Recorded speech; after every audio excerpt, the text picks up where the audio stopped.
Բարի լույս բոլորին. Hello and welcome to our channel where we discuss all things Armenian.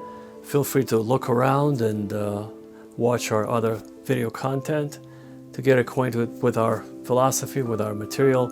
But to summarize what we do here, we mostly talk about faith and hypersonic drones. That's right, we talk about supercomputers, hypersonic drones, how to make Armenia the most secure country in the world, and how to revive the faith that we used to have, that the disciples of Jesus the Christ used to have, to be able to walk on water, heal the sick, cast out demons, and raise the dead. That's right, Jesus used to say in Armenian, "Ura dzer havatka," where is your faith?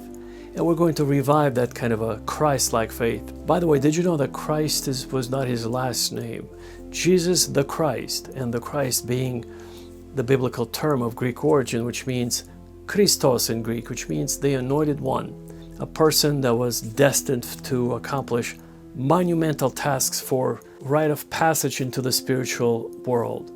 And so we're going to discuss how we can revive our faith today. So welcome again to our channel. God bless you, and we hope to see you at the very top. And peace be upon you at all times.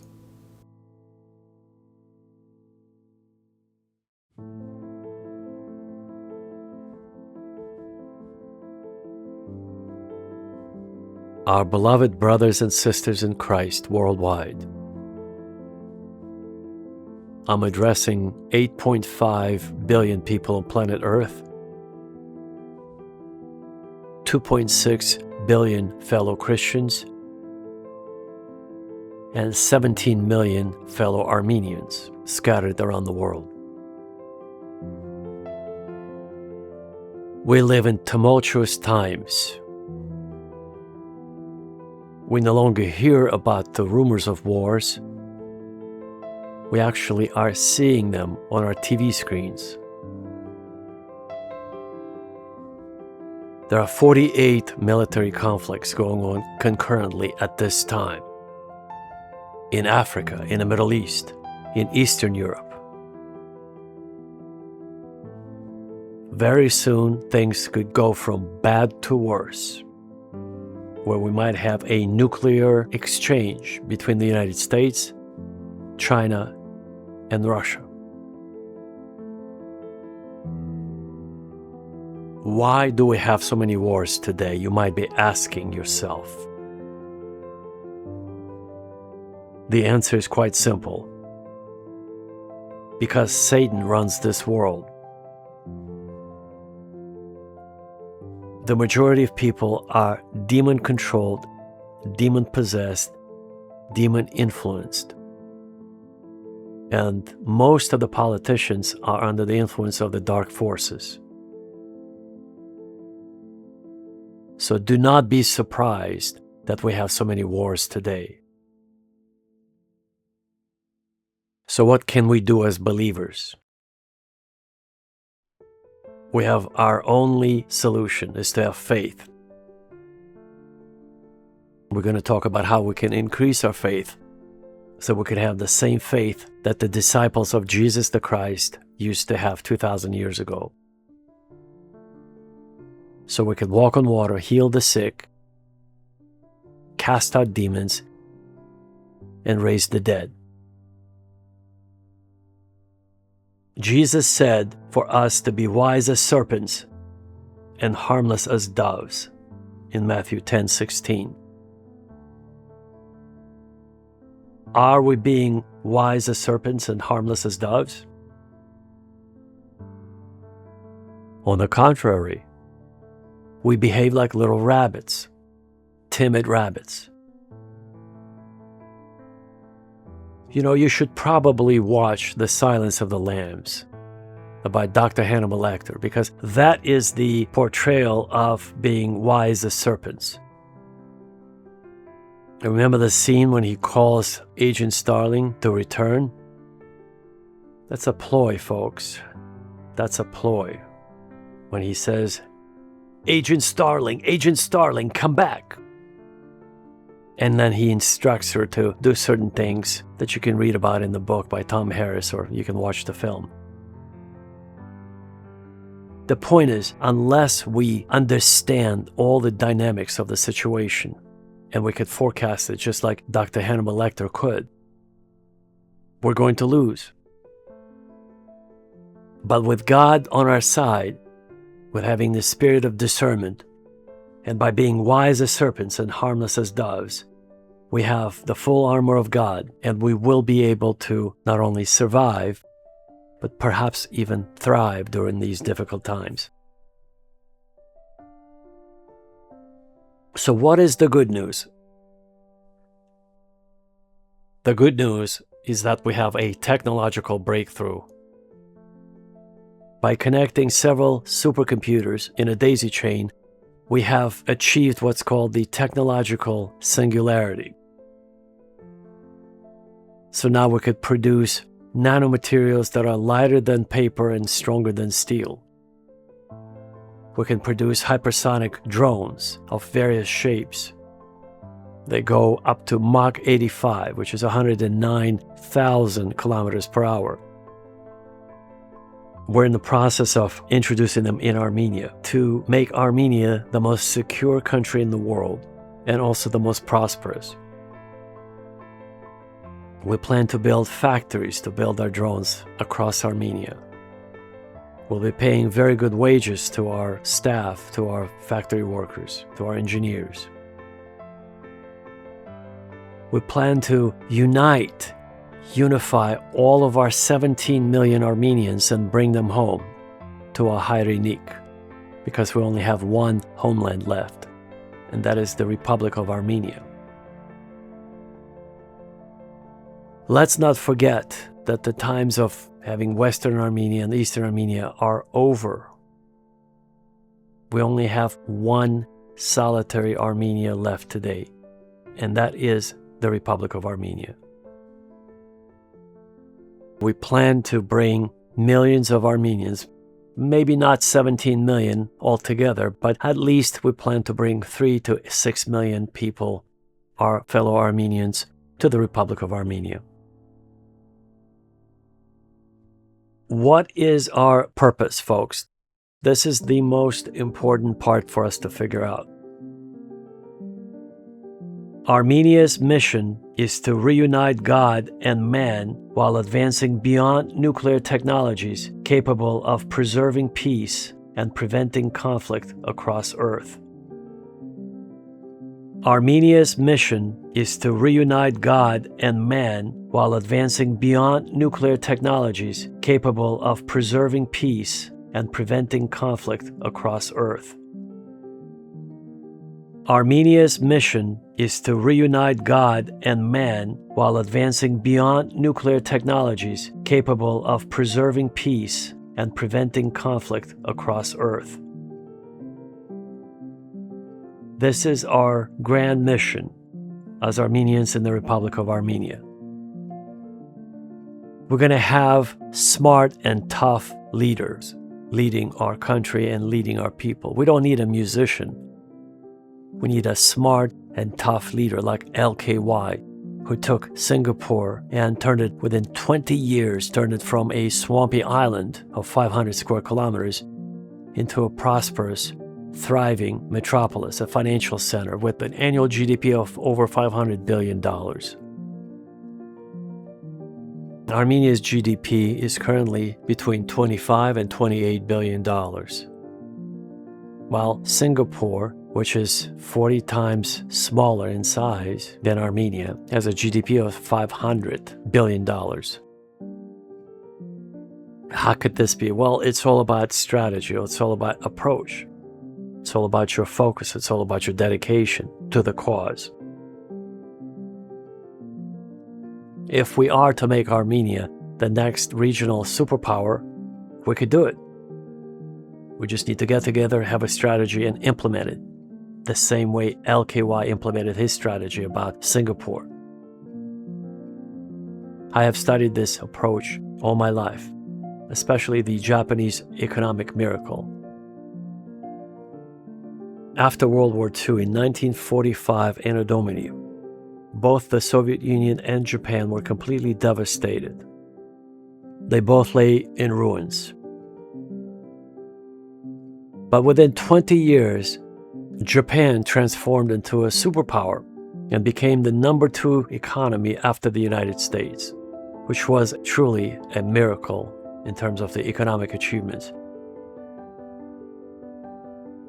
A tiny little Japan that you could barely find on the map was outpacing the mighty Soviet Union with 12 time zones, from Kaliningrad all the way to Vladivostok and Kamchatka. At the end of 1980s, the Soviet Union's population was about 300 million. Japan's population was about 100 million. And Japan was surpassing the Soviet Union economically. Can you imagine that? How is it even possible? Without having any natural resources, Japan was outperforming the mighty Soviet Union with its massive, massive territory and massive population of 300 million strong. It's all about 2 schools of thought. 2 schools of thought that I've studied about Japan and their approach. And we're going to bring this know-how to Armenia so we can implement it in the Republic of Armenia. We're going to implement nation army based on the example that was implemented in Switzerland and in Israel. You see, Israel has the People's Army. Tzva ha'am. Tzva means army, ha means the, and am means people.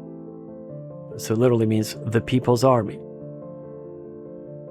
Well, in Armenia, we'll have a similar approach, except we'll call it Nation Army, Azbanak. And Azbanak will be our best way of being able to protect our country and thwart the enemy. Protect the Republic of Armenia from any invaders and thwart any efforts of any potential invaders of even thinking about wanting to invade Armenia. With our hypersonic drones that will be hovering in the air about 1 mile, at the altitude about 1 mile, and monitoring the situation, we'll be able to provide 24/7 protection of our borders. We'll have 6,000 drones scattered around the perimeter of our country at the borderline. Our drones will be spaced approximately 250 meters apart. And our drones will engage their strobe lights to project peace and security by transmitting the word peace in Morse code to be visible up above by the airplanes and the ISS and down below on the ground. And this will be our way to demonstrate to the world that peace is achievable. In fact, we'll be enforcing peace in other regions after we stabilize our region. We'll dominate with agape love, folks. This is the most important aspect to understand.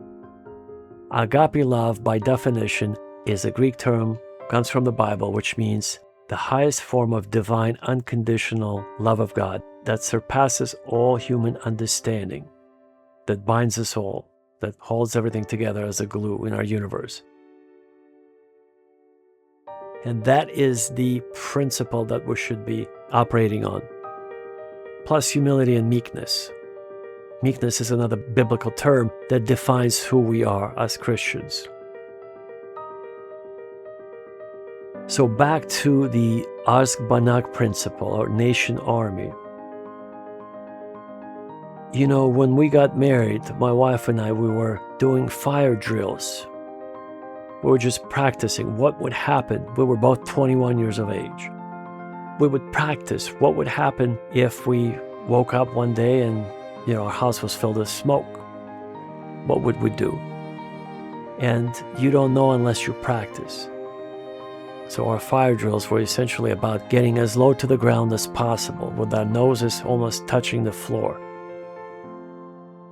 Why? Because in the event of a fire, oxygen is almost non-existent. And in order to get some oxygen, you have to get down to the floor level.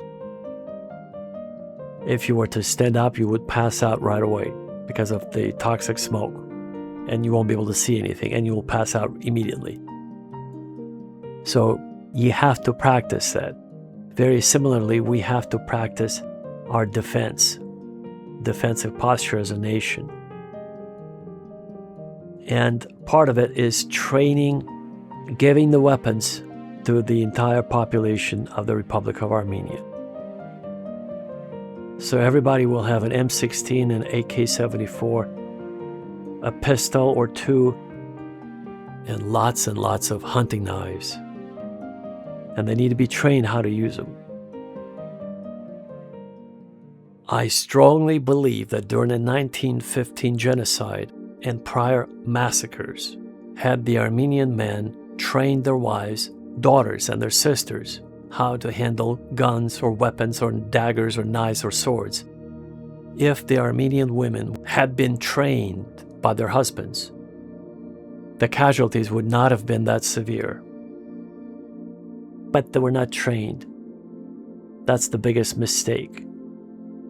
Hopefully we can learn, and we can train our wives, train our sisters, train our daughters to be able to protect themselves with guns, with hunting knives, with other means, and not be just rabbits, helpless rabbits.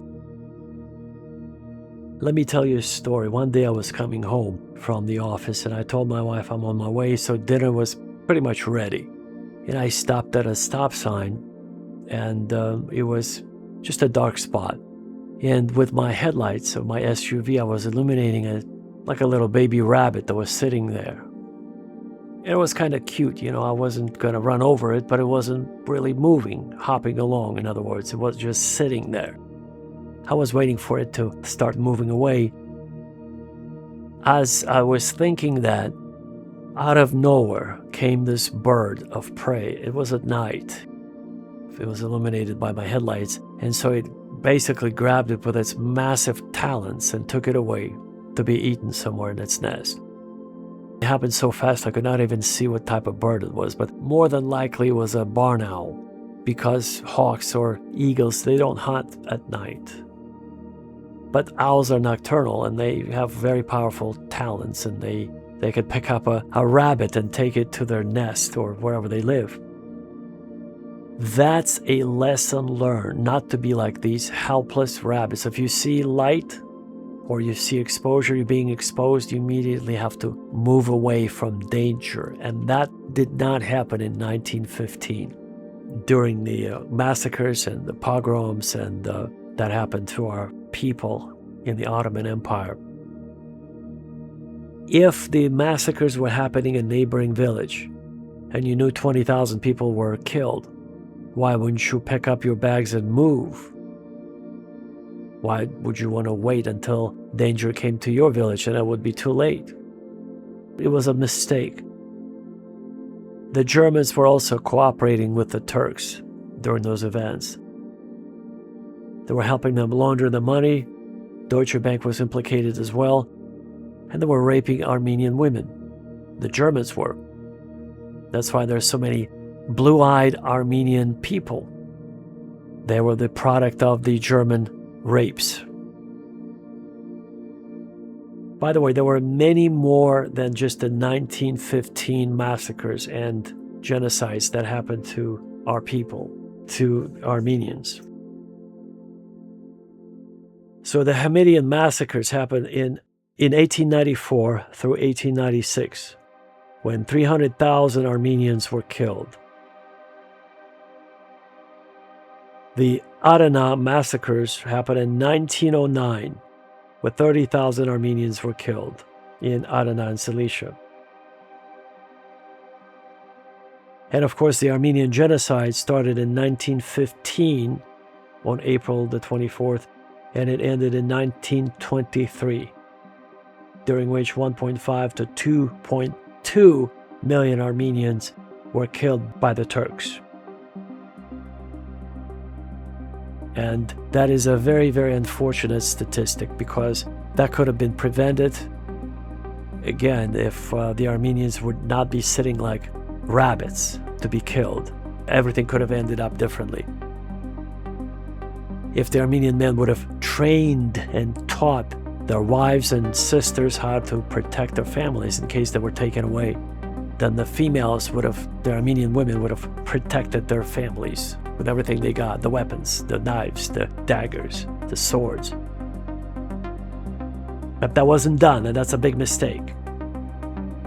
Hopefully we'll learn from our mistakes, folks. What did they do to our people in 1915? On your screen, you're seeing the pictures, how they were collecting Armenian heads.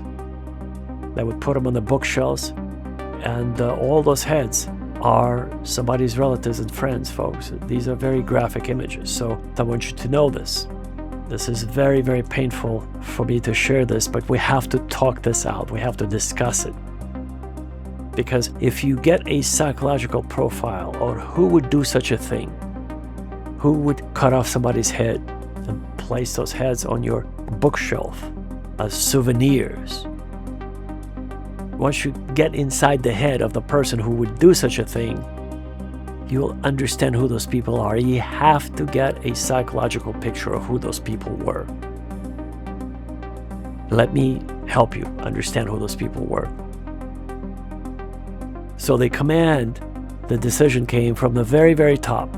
You see the picture of the decision makers who decided to plan and participate in the mass murder of the Armenians, Greeks, and Assyrians. All Christians. So it's a religious basis, then it's an ethnic basis, and then it's also a financial basis. According to our lawyers' calculations, $1.8 trillion in damages we will be pursuing in reparations from the Republic of Turkey and all other relevant parties.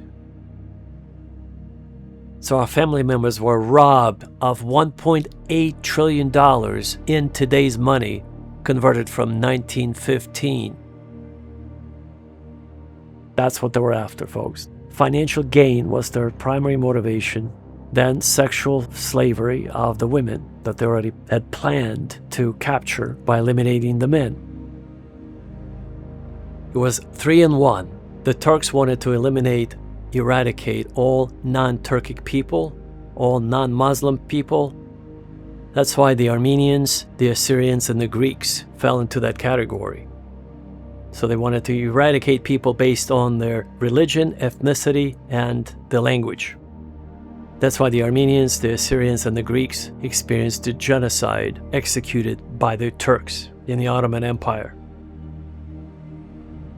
And we're going to help our Assyrian brothers and sisters. We're going to help our Greek brothers and sisters to run the lawsuits against the Turkish Empire, the former Turkish Empire, and the Republic of Turkey, because they are tormented to this day. They're all depressed and they're all not handling it very well, because to this day they have to deal with these massacres. I'm referring to the Assyrians. If you follow their social media, you'll see that to this day, they're being attacked in various countries where they live. The massacres have not stopped for the Assyrians. While they have stopped for the Armenians, they have not stopped for the Assyrians. Can you imagine living in pain and living in fear all your life, 24/7, nonstop, without knowing when the next massacre was going to come? That's the Assyrians, so we're going to help them as much as we can. So our dearest Assyrian brothers and sisters in Christ, feel free to contact us if you need help. We would be happy to assist with all of our resources, all of our know-how, all of our knowledge. We'll share with you everything we know. We're brothers and sisters in Christ. So let me offer another psychological reading of those monsters who would cut off somebody's head just to get to the wife, to the sister, or to the little girls, to rape them. This was their primary motivation.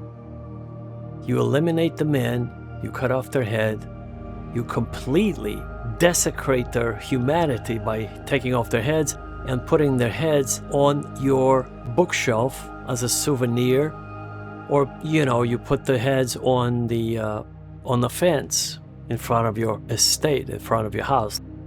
You see that on your screen right now. They would desecrate the Armenian men and the Greek men as well, and the Assyrian men, so they could steal the property, rape their wives, rape their daughters, rape their sisters. So who are those people, folks? Let me just tell you, I was raised in such a way, if there's a problem, you look within, you analyze what you've done wrong to put yourself in a situation like that. And so here's my question I'm posing to all of the Armenians out there. Was it worth the apricot trees? Was it worth having those wonderful fertile lands? Or is it better to move, pack your bags and move 1,000,000 miles away to a different planet if you have to? That part I don't understand. You don't risk your family or your own life to be living amongst those animals or those barbaric, the Turks or the Azerbaijanis, whoever they are, it doesn't matter, whatever the label you put on it. If that's the law of the land, they will come after you just to steal your property and rape your women. You have to move. If their neighboring village, they killed 20,000 Armenians, what more evidence do you need to pack up your bags and move? Why would you want to stay there? If the neighboring village was exterminated, the heads were cut off, the women were raped, and they would never move? They would just stay there and wait until their same death will be upon them? They're going to lose their heads? Their wives and daughters and sisters would be raped by the Turks, by the Kurds, and by the Germans. That's right. The Germans were participating. That's why there's so many blue-eyed Armenians. The German reporters, the German army, soldiers, officers, bankers, the German diplomats, all of them were participating. The men were exterminated. The women were raped. If you live somewhere where it's not safe, you move. If the neighboring village was exterminated, why would you want to stay there and be killed? I don't understand this reasoning. I was, again, raised in a different way. If the Turkish people in government would demand Armenians to pay higher taxes because they were Christian, that's already reason enough to move 1,000,000 miles away. What I don't understand is how these silly Armenian men that survive, you can watch them on YouTube, they so proudly sing those Turkish songs. And they say, that's the only songs they grew up with. That is just, I'm speechless. And the Turks came in, they beheaded your fathers, your grandparents, your relatives. And you proudly sing their songs? Why would you want to dance to those Azerbaijani songs? Azerbaijani melody, Azerbaijani anything. Or Turkish melody, Turkish songs, Turkish anything. You having an Armenian name, you being an Armenian, you say you're Armenian, you sing Turkish songs after they've done this to your people? This is where I'm having serious problems comprehending the logic behind those people. Supposedly promoting the Turkish culture because they grew up in Turkey or they grew up in the Ottoman Empire. Just ask a person that's very smart, should you be singing in Turkish or should you be dancing the Turkish dances with your, like those hands moving in this sort of a Azerbaijani way above your head? I don't think you should be singing in Turkish. I don't think you should be dancing the Azerbaijani dances. I don't think you should be doing anything Azerbaijani or Turkish. If you're Armenian, speak Armenian. Sing Armenian songs. If you don't know any, just whatever. Don't utter those Turkish words. Because the Turks came and they cut off your relatives' heads. They raped the women and they killed them too afterwards. 1.5 to 2.2 million Armenians were brutally killed in the most violent, diabolical, vicious, satanic way. And you're going to be singing Turkish songs after that? Somebody should tell them not to sing in Turkish on YouTube if they're Armenian. Even for folkloric treasure reasons, like they're preserving the Turkish culture. And that should be done if you're of Turkish descent. If you were born and raised in Turkey and your parents were not Armenian. Yeah, you could do that, sure, that's safe. But if you're an Armenian and your family was exterminated just a few years ago, a few decades ago, why would you want to be singing Turkish songs? At this time, I would like, if I may, to take this opportunity to express my particular gratitude to all Armenians who have contributed to the well-being of the people of the Republic of Armenia over the past 35 years. I pray with all my heart that our cooperation and alliance will continue for many years to come, because everything we've done so far is emblematic of the connection and love that we share for Armenia. I'm referring to our Western and Eastern Armenian brothers. And I'd like to ask everyone that we rededicate ourselves to each other and continue working on unifying all Armenians in 124 countries around the world. And folks, I'd like to mention a few individuals who have particularly contributed in a very special way to the well-being of Armenia. Dr. Panosian has been traveling to Yerevan, Armenia since 1987. He's now a retired engineer who used to work for NASA and Boeing and a few other companies. And he was responsible for maintaining and working on the shuttle engines that take the American astronauts into space. So he's an engineer, so he brought a lot of equipment to the scientific community in Yerevan, Armenia. And he was instrumental in keeping the spirit of the Armenian scientific community going during the especially difficult, dark times, or the dark 90s when the Soviet Union collapsed. From 1991 and through 1997, Armenia did not have much electricity or anything that was functioning for about 6 years approximately. Because of Dr. Panosian's contribution, they were able to essentially continue their scientific work. He was able to keep the community going, and they've been progressing with their scientific discoveries. And for example, the clean room that he helped organize in Yerevan would be instrumental in manufacturing 2 nanometer microchips for NVIDIA or for Rapidus Corporation of Japan. Our plan is to bring large Western manufacturers to offer jobs across Armenia.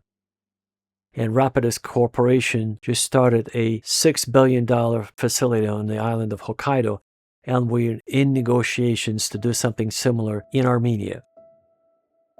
At the very least, if Rapidus Corporation will not build a factory in Armenia, we'll most definitely open an office where Armenian designers would be essentially designing the microchips for Rapidus Corporation.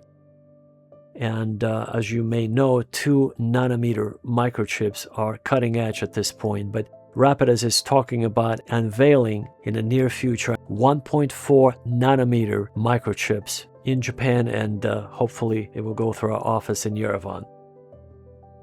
So this is a monumental achievement thanks to Dr. Panosian's incredible efforts. Dr. Panosian, I'm eternally grateful to you. Anshapsh Dorakalim for all of your efforts and everything you've done for the Armenian people and the Armenian scientific community since you started traveling to Armenia. The second individual I'd like to highlight is Andrei Gumudjan. Andrei is originally from Belgium, and so his native language is French. He didn't really speak much Armenian when he came to Armenia a few years ago, but he learned that Armenia is lacking trees, that planting trees hasn't been done on an organized basis. And so he created his nonprofit called My Armenia Forest. You could check him out on myarmeniaforest.com. He has a YouTube page and other social media presence. So what Andrei was able to do is, in the last 3 years, they have been planting 900,000 trees across Armenia. Folks, that's 900,000 trees every year since he opened his organization just a few years ago. And his plan to be planting over 1 million trees starting next year. That's right, over 1 million trees will be planted by his team, by his organization, starting next year. Now, he's an incredible entrepreneur and philanthropist, and we need more people like Andrei. So, Andrei, I'm eternally grateful for everything you've done for Armenia. God bless you, and may the angels of God be with you with everything you do. And the third person that I'd like to mention is a legendary Armenian entrepreneur, Sam Simonian, who is responsible for starting a chain of scientific centers for Armenian youth, the Tumor Center. The Tumor Center has been instrumental in bringing innovation and scientific education to the Armenian youth for the past 10 plus years. And so thank you, Sam John, for everything you have done for the children of Armenia, for the youth of Armenia, and for just bringing your ingenuity and God's spirit. God bless you, and we hope to see you do more for Armenia and for the world. The next person I'd like to mention is Dr. Zorian. Now, Dr. Zorian is such an incredibly kind individual that has done so much for Armenia I cannot even begin to mention, but if you know anything about him, he runs one of the largest corporate computer microchip manufacturers and designers, Synopsys Corporation. He has the Yerevan office, and he is just an incredibly positive and kind individual who has done so much for Armenia, who has introduced so many key business players from the West to open their offices and to have a large presence in Armenia that it's even impossible to mention. You know, from high tech to doctors and lawyers and other professionals that he has brought to Armenia is just incredible. Dr. Zorian, I'm just incredibly grateful to you for everything you've done for Armenia. May God richly bless you, and may you experience abundant kindness from the people that you meet in Armenia. The next person I'd like to mention is Dr. Oganov. Now, Dr. Artem Oganov is a legendary chemist, or I should say crystallographer. His expertise is in the field of nanomaterials. He got his first PhD in London, his second PhD in Zurich, ETH, and he spent quite a few years in the United States. Now here's what happened to Dr. Oganov. When he was returning home, he applied for a position at the Yerevan State University, and unfortunately he was turned down. They couldn't meet his financial requirements. So he ended up in Moscow at the Skolkovo Institute of Crystallography. So he runs that department at Skolkovo, and he also teaches at the Moscow Physics Institute. So he's incredibly gifted and talented, and we hope to bring him to Armenia one of these days. And so, Dr. Oganov, I'm eternally grateful for everything you're doing for humanity, and we certainly hope to see you in Yerevan. We're going to make an offer that will be very difficult to turn down.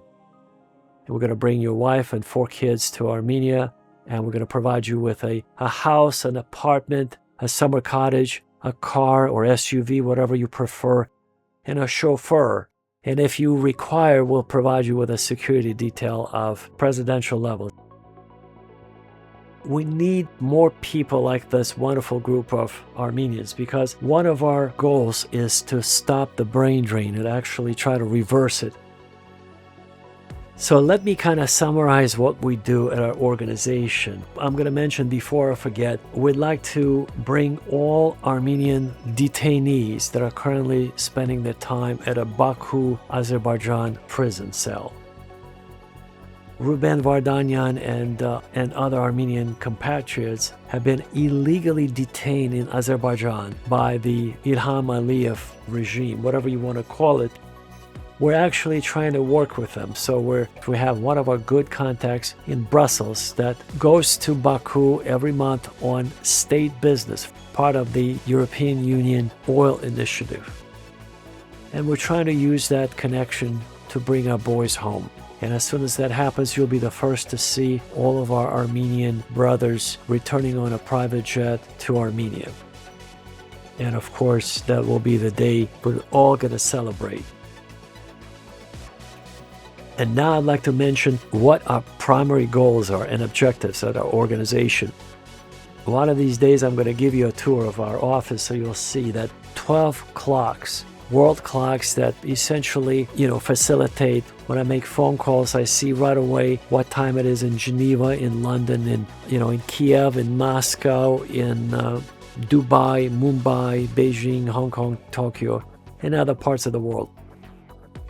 In Mumbai, it's an interesting story I'll really quickly mention. It's only an hour and a half ahead of Dubai. So it's not an hour, but it's an hour and a half. They have an hour and a half time difference between the rest of the world, and only time zone in India. So anyway, I'm going to give you a tour of our office next time, and I'll tell you now what we do. Our number one priority is to unify all Armenians and to make Armenia the most secure country in the world. How are we going to achieve that? Well, we're bringing high technology to Armenia that's been worked on, perfected, and tested in other parts of the world. For example, we're bringing our Aragats RH-225 hypersonic drones to Armenia that will be patrolling the Armenian borders to make sure that the situation will be monitored 24/7. They'll be hovering at approximately at the altitude of about 1 mile. They can see in any weather. They have very sophisticated cameras, LiDAR cameras, onboard navigation system that will avoid any collision. And because they were made out of sophisticated nanomaterials, they're impenetrable, they're indestructible, they're fireproof, bulletproof, grenade-proof, missile-proof. And so they're equipped with EMP and psychotronic weapons on board, so they could detain a crowd, control a crowd, and most importantly, our drones could essentially disable a power grid in any country, and we have already tested that. So let's say we have an invader that wants to test their luck. We're going to send out our drones, and we're going to disable that country's power grid. They will have no electricity in that country. So we have extremely advanced technology that is approximately 300 years ahead of our current most advanced technology that you've ever heard of. These are our RH-225 drones that we call them Aragats 225 for the Armenian application. RH stands for Reconnaissance Hypersonic Drones. 225 means that's the payload capacity. These are our smallest drones that we're bringing to Armenia. They're called the super compact size. 225 stands for the useful payload capacity. They can handle up to 225 pounds, which is about 102 kilograms. Their empty weight is about 54 pounds, which is about 22 kilograms. And the size of this super compact drone is 27 inches, which is about 69 centimeters. And the top speed that it can reach is Mach 85, which is approximately 106 or 109,000 kilometers per hour. So we were able to achieve this remarkable technology with the help of our supercomputers that we've connected in a certain daisy chain pattern. And we're basically making the computers challenge each other instead of working with them as a human-to-machine interaction, because a supercomputer has, much higher intellectual and knowledge-based capability than any human being. Now imagine two supercomputers talking to each other. The first thing that they do is that they establish their own language. They do not speak binary, they do not speak English. They actually create their own language, much more efficient language. And you should see it, folks. It's really something. It's like eavesdropping a conversation between two angelic beings conversating. Our second goal, our second aim is to create high-quality jobs across Armenia. So we're going to build factories across Armenia, not just in Yerevan, but in Gyumri, in Vanazor, in Ijevan, in Dilijan, in Berd, in Kapan, and other small towns in Armenia, where we'll be hiring local talent to build, manufacture our hypersonic drones. We'll be paying them Western-style decent salaries of $2,000 to $5,000. Now, our second goal is to boost Armenia's economy so it will reach $500 billion in annual GDP, all based on the example of Singapore. That's why my favorite example is using LKY's path. You know how LKY took Singapore and within 23 years, it became a world-class, $500 billion a year economy. How did he do it, folks? We're all going to apply everything that LKY has done for his country. We're going to implement English as the main language of communication. We're going to open Armenia for trade. We're going to bring foreign investments. We're going to implement other technologies that were introduced in Singapore in the 60s and 70s. And the next goal is to stop and reverse the brain drain that is happening in Armenia. The brain drain started in the early 90s when the Soviet Union collapsed and Armenia was part of the Soviet, one of the 15 republics of the Soviet Union. And so millions of people have left Armenia. And we are trying to bring the scientists and engineers back to Armenia and rebuild the infrastructure to where it was before, at least. The next point, folks, is corruption. We're going to unveil a robust anti-corruption campaign that will discourage anyone who even thinks about taking a bribe. We're going to, again, use Singapore's example and simply repeat what LKY introduced in Singapore. It was highly effective, folks. He did not even spare any of his friends. When his friend was caught red-handed with $1 million cash bribe from one of the American companies that was trying to get preferential treatment in Singapore, he did not spare him, folks. He sent him to jail for 150 million years because he said if he's going to spare his one friend, he would probably have to spare all of them. And they were all taking bribes. So zero tolerance, folks. You take a bribe, you go to jail for 100 million years, so to speak. The next goal is higher education, folks. We're going to bring top-notch educators, world-class diplomats that will be teaching future Armenian diplomats how to conduct business professionally. Armenia will have the best trained diplomats. For example, one of our retired American diplomats of Armenian descent will bring them out of retirement from his comfortable home in LA to Yerevan. He'll be teaching young Armenian future diplomats how to close deals, how to keep Armenia out of trouble, and how to make deals in Moscow, in Baku, in Ankara, in Istanbul, in Madrid, and worldwide, folks. This is something that is currently lacking in Armenia, unfortunately, but we're going to change that. The next point is reparations, folks. We're actually going to put closure to this chapter of Armenian history. We're going to pursue the Republic of Turkey for $1.8 trillion in reparations to be payable immediately, or else they'll be facing consequences that we're going to introduce to them. So reparations, folks, that I mentioned earlier in this video, Armenia has lost 1.5 to 2.2 million fellow Armenian souls, starting in the 1800s all the way until 1923. It's been beyond tragic. Folks, it's been just absolutely devastating to see what was done. We even mentioned the animal therapy for those who are depressed, which is pretty much every Armenian who has lost a family member in genocide or during the last few wars that Armenia experienced with Azerbaijan.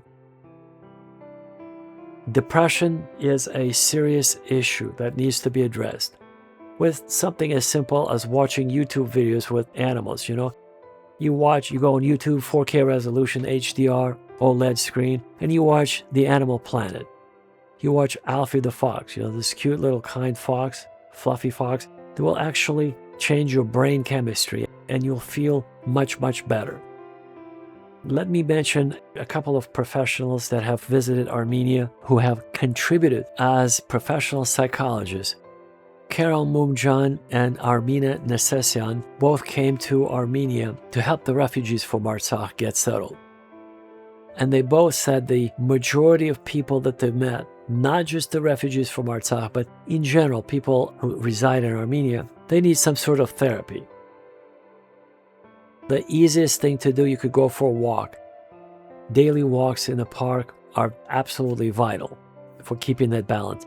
Or if you're at home, you want to watch some animals on YouTube, that will help stabilize your mood. That will help you deal with depression, with anxiety, with other problems.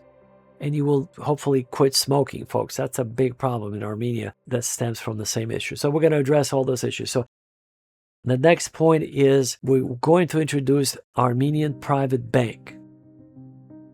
Typically, private banks are associated with high net worth individuals, but we're going to reverse this game. We're going to actually deal with small business owners across Armenia. Not necessarily in Yerevan, but in other small towns and villages.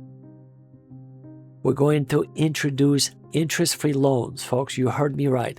Interest-free loans for all Armenian business people who need a loan. And this is going to be revolutionary for Armenia. It's never been done before. Just to give you an idea, why interest-free loans? Because in all Islamic countries, riba-free loans or interest-free loans is the normal way of doing business. This is something that many so-called Christian Armenians don't know, or Christians in general in the West don't know. You know, they're so used to paying 5%, 15%, or even 30% on their loans. It's usury, folks, it's financial slavery. And how so-called Christian bankers are able to sleep at night, I don't know. Because if in all Islamic countries they don't charge interest, and in the Christian world, in the Hebrew, Jewish bankers are charging, Christian bankers are charging interest, I do not understand, folks, how that is even possible.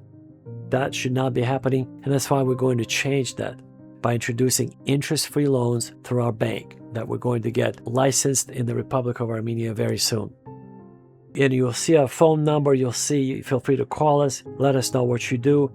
Yes, folks, we're going to do a lot for Armenia. We're going to unify, bring 17 million Armenians on our platform, and at least bring 3 to 6 million Armenians to the Republic of Armenia. And we're going to organize them, get them settled in eco-villages based on their country of origin. For example, there are a lot of Lebanese Armenians that don't quite feel, kind of part of the Armenian enclave when they visit Armenia or when they move to Armenia. It's not the same mentality, not the same culture, They're not used to that Soviet mentality, Soviet way of doing business, Soviet way of thinking, Soviet way of walking, Soviet way of dressing. It's a different planet, folks. For Lebanese, for Canadian Americans, for Armenians from the United States, it's a different planet. So we're going to build eco-villages based on their country of origins. For example, we're going to build, a community, an eco-village for Lebanese Armenians. You can call it, Mesrop Mashtots, for example, eco-village. We're going to build another eco-village, for example, Noah's Ark eco-village that we're building right now for American Armenians, where, they're used to speaking English more so than anything else. And so it's going to be for the lifestyle for, the people who were born and raised in North America. And then we're going to have an eco-village for French Armenians, for Spanish Armenians, for Russian Armenians. People in Russia, Armenians in Russia, they speak mostly Russian, if you haven't noticed. And so when they come to Armenia, everything is also different from them. So we're going to accommodate and create these eco-villages that would feel most productive in. And this is the only way to be able to accommodate millions and millions of Armenians moving to Armenia from other countries. Folks, there is no other way. You can't just dump them in one bucket and expect them to perform or stay in Armenia. It's just not possible. Ain't gonna happen, folks. This is why we're gonna have this different approach. What else we're going to do? We're going to bring Western tourists from the English-speaking countries, from the United States, from Canada, from all other English-speaking countries as pilgrims. That's right. We're going to have religious tourism go through its awakening stage, folks. I'm going to come back to awakening here in just a minute. We're going to talk about the noetic light, agape love, and we're going to talk about money as an illusion, and we're going to talk about how we never die. We're going to talk about praying every hour on the hour for the well-being and peace of all human beings on the face of the earth. And whenever you see an ambulance, please pray for those who are being taken care of by the paramedics. When you pray for someone, the angels of God are being dispatched to assist that very person. If you have faith, it actually works. So if you see an ambulance, pray for that individual who is in distress, who needs help, who needs our prayers. Please do so every time you see an ambulance, and you will be rewarded 100-fold in this life and in the afterlife as well. So let's discuss our bunkers. We're building a city under Yerevan at the depth of 235 meters that will accommodate up to 144,000 faithful. So our goal, folks, is to unite all our 17 million Armenians, 2.6 billion Christians, our fellow Christian brothers and sisters, and also we're going to send our message out into the world of 8.5 billion human beings on planet Earth. And if we can even save a single soul attracted to the gospel of Jesus the Christ, we're doing our job. But we're doing it slightly differently, folks. We're going through an awakening, like the Satori experience that you saw at the beginning of our video.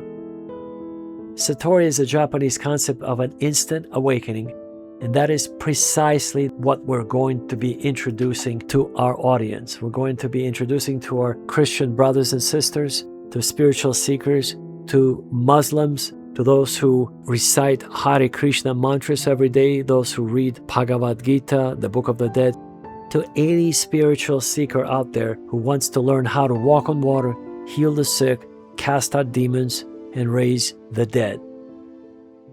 That's right, folks. I'm going to bring up on the screen the passage from the Bible where Jesus said, the same things that I have done, you will do also, even greater things. He said even greater things we should be able to do. But can you walk on water? Can you heal the sick? Can you cast out demons? Can you raise the dead? If you can't, the answer to that is, well, why not? Can you answer the question first, folks? The answer to that is very simple. You haven't seen the methodology, and this is precisely what we're going to show you. This is why I purchased a special GoPro camera and attached my GoPro camera to my forehead so you can see it from my vantage point. Wherever I'm seeing, you're seeing it on your screens right now. It's an ancient 3,000-year-old agape meditation. Yes, folks, the Sermon on the Mount is approximately 3,500 years old. Jesus' words they come from other masters, such as Zoroaster. So approximately 1,500 years before Christ, or maybe 1,000 years before Christ, when Zoroaster was on this planet, he was speaking the same language of kindness and agape love. Just in a different language, using slightly different words, but the message is the same. The core message is exactly the same. By the way, he's initiated the term dev. Dev is the Armenian word for demon, and it's actually dev in other 40 languages. It has the same meaning. But diva in Sanskrit, dev meaning demon, he reclassified thousands of gods into being, one creator and thousands of demons. This is his approach. His spirit of discernment told him that the majority of those so-called ancient gods that were presented as gods that ruled the earth were demons. He's the father of the very first monotheistic religion. It was not the Hebrews, folks. It was Zoroaster, or Zoroaster, as he's known to the Persian people in the Persian language. So let's talk about the awakening, folks. Money is an illusion. I studied money in college. That was my major, economics. And as a freshman in college, I was 17 years old. I visited 12 central banks, folks, 12 branches. So I know inside out the operation, how they make money, folks. They don't print money physically. They actually do it digitally using mainframe computers. In the United States, for example, they started this in the 1960s. But they've officially detethered the US dollar from all precious metals in 1971 on August the 15th, which was a Sunday, when President Richard Nixon read that little declaration, little piece of paper that he said, we're going to protect the US dollar against the speculators, foreign traders. All that meant was the US dollar was no longer, the country defaulted on its debts. It was just a nice way of putting it. So on Monday, the following day, which was the 16th of August of 1971, the US dollar was no longer supported or tethered or backed by any precious metals such as gold or silver, and it became what is known as fiat currency. Fiat, folks, is a Latin term, and when translated into English simply means taken by faith. Literally, that's what it means. So if you believe in the dollar, that it has some value, then it has some value. If you don't, it's just a piece of paper. And the US dollar has been losing its value tremendously over the past 10 years. Let's focus on tourism, folks. We're going to bring Western tourists to Armenia so that they'll help us promote Armenia and put it on a global map. We're going to bring millions and millions we're going to spend $40 million annually on advertising on all social media platforms. And, because we have Holy Noah, we can see Mount Ararat from almost anywhere in Armenia. And we're going to take them to a new site that was recently discovered by Armenia's chief archaeologist, Dr. Jacob Simonyan. On November the 17th of 2025, Anno Domini, he was called into a peculiar site where they were building a science center just outside of Yerevan, the capital city of Armenia. Tatev Harapetyan, who was an architect engaged for that project, noticed that they discovered some kind of a Erebuni-style fortress made out of ancient rock. So she called the Institute of Archaeology, she talked to Dr. Simonyan, and she told him that essentially they've discovered an unusual circular site. And she wanted to get his okay to bulldoze it down, and he said, absolutely not, I'm on my way, stay out of it, because it could be a rare discovery. And indeed it was, folks. This is a 12,000-year-old pre-Neolithic discovery of an ancient settlement. You could see the altars and the chairs and all kinds of utensils. They found some obsidian knives and obsidian hammers, obsidian, prehistoric knives that are very sharp. They're made out of solidified lava. That's what obsidian rock is. And what else did they find, folks? They have found scrapers, skin scrapers that were used by, prehistoric men and 12,000 years ago. When they killed a woolly mammoth, they would skin them and they would wear those skins later on. That was the ancient version of a down jacket, their version of the woolly mammoth jacket 12,000 years ago. So this is the discovery just outside of Yerevan, a 12,000-year-old site that we're going to bring lots of tourists to. It's quite remarkable, the oldest site on Earth. And of course, you may have heard about this another discovery that was found on the Muna Island in Indonesia, which is a 68,000-year-old discovery inside a cave of a painting. That's right, folks. A primitive caveman painted his own hand. It's a stencil, it's a hand stencil with some ochre paint, ochre powder, basically. All it is just the soil sample that was picked up from the soil found in the cave, and he blew on it, and it's basically solidified on the wall of the cave. And we see it today, 68,000 years later. So as you can see, we don't have any 68,000-year-old caves in Armenia, but maybe there are to be discovered. At least we have a 12,000-year-old site where we could bring all of our tourists to. That will be a really incredible attraction on top of all the other ancient sites, church sites, and Echmiadzin and Lake Savan, and all other remarkable sites that will put Armenia on a global map. So the noetic light, folks, this is something, the most important concept is noetic light. What is it? Noetic light is the uncreated light. It's the frequency of God, if you will. You know, you hear me talk a lot about frequency of God. Because God is spirit without any physicality, is the only way to understand God is to get on His frequency. And noetic light is the brightest light in the universe that shines within us. All of us, inside of us, our souls have the noetic light, which is part of our agape love that emanates from our spirits, which are essentially miniature sparks of God. And so by being kind to other people and animals, we express agape love and we shine like the brightest stars in the universe. And that's the noetic light that you will be able to see once you develop a spirit of discernment to a certain degree, where you will be able to see that light. It's not the aura, folks. It's different from auras. Auras is just simply the biomagnetic field around our bodies. The noetic light is the uncreated light of God. It's the essence of God manifested inside of our souls. It's not the aura, it's the presence of God's Spirit. If you will, the Holy Spirit in its physical manifestation, when it's, the Mount Tabor, the transfiguration experience, when the disciples saw Jesus transfigure in front of them. That was noetic light, folks. This is the uncreated light of God. And all of us, we have that capacity. We're going to teach you how to reach that point through agape meditation that is 3,000 years old. So what you do if you live in a city, you go to a city park. As you can see on your screen, you put your left hand on the tree without anybody being around you. You cannot have any people or animals or cars. You have to be by yourself in a secluded environment, or else it's not going to work.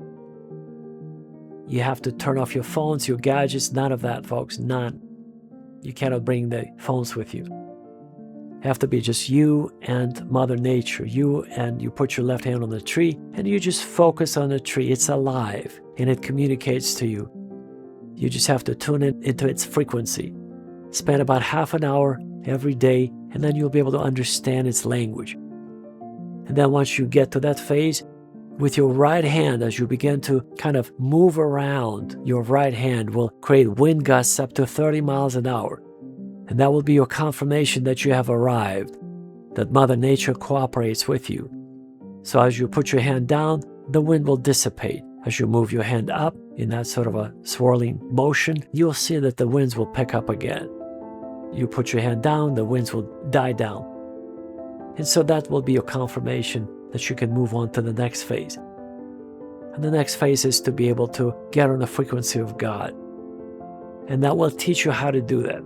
This is your way, your introduction, how Jesus turned water into wine, how he walked on water, how he healed the sick, cast out demons, how he raised the dead. All of that you will be able to learn if you have the desire to do so. We're not going to twist your arm, only if you wish to learn how it's done. Folks, we're going to bring retired American Armenian diplomats. We're going to bring them out of retirement so they could help reestablish Armenia on a global scale. We have one American Armenian diplomat who has met Anastas Mikoyan in 1959 when he came to the United States on an official visit. Now imagine shaking hands with Anastas Mikoyan and still being active and sharp. That is a world-class skill, negotiation skill. He's beyond being an X-ray machine. He's beyond being a walking encyclopedia. He is so wise, he's so sharp, he's like, remember I mentioned at the beginning of our video, he's just like Dr. Hannibal Lecter in terms of his X-ray skills, his ability to predict the future, his ability to be as wise as serpents, as harmless as doves. This is what Jesus Christ told us to be. We must be as wise as serpents and as harmless as doves. And most of us, unfortunately, are not on that level yet. And we're going to teach you how to get on that level. Because Dr. Hannibal Lecter was a deadly man if you try to cross him. And that's the type of reputation we should have in the world. So people will be afraid to cross us, but they will know that we're very kind and God-loving people. But they'll be afraid to even think about crossing into our territory or doing any harm to us or to our people or to our country. That's the reputation we're going to have. New Armenia, with $500 billion in annual GDP, with high tech, with 17 million people being part of a group, with 2.6 billion Christians wanting to come to Armenia as the cradle of civilization, as the first country that accepted Christianity in 301 Anno Domini. I'm addressing all of our 17 million Armenian brothers and sisters. I'm addressing 2.6 billion fellow Christians. I'm addressing planet Earth, 8.5 billion people. If you're hearing this message, that means it's not by accident. That means there is a cosmic reason. This is your call to awaken. Our purpose is to turn Armenia into a global cultural and spiritual center. The human brain retains about 1% of what it takes in. So unless you listen to this message over and over again, tomorrow you hardly remember anything that I said today. So I highly encourage you to replay this message over and over again. Unless you'll replay this message over and over again, by tomorrow you probably won't remember anything that you've heard today. And so at this point, I'd like to invite all of you, all Armenians, to join our family. And I'd like to also invite all of our Christian brothers and sisters around the world to also join our family at www.myarmenianfamily.com. You can send us your resume if you want to come to Armenia. We'd be happy to facilitate your relocation to Armenia. If you're a scientist, if you're an engineer that will meet our qualifications, we'll find you a job, we'll pay your salary, we'll give you a house, we'll give you an apartment, we'll give you a car, we'll give you a chauffeur if you need to be driven around Armenia, driven around Yerevan. But as long as you can contribute in a useful way to the well-being of the Republic of Armenia, we're going to accommodate all your needs. So write to us. Go to our website, myarmenianfamily.com, fill out the contact form, send us a CV or resume, and we'll respond very promptly. Our team will respond to you and we'll tell you what the next steps will be. If you are not Armenian, but you would like to move to Armenia because you like our traditional family values, you like the way we treat people, you like being close to Noah's Ark, on top of Mount Ararat that you'll be able to see from many places where you'll choose to live in Armenia, whether in Yerevan or other parts of Armenia, feel free to do the same. Contact us. Send us your resume, send us your description of who you are, how old you are, where your family is at, and why you'd like to move to Armenia, and we'll be happy to respond and accommodate your request. Our website is www.myarmenianfamily.com.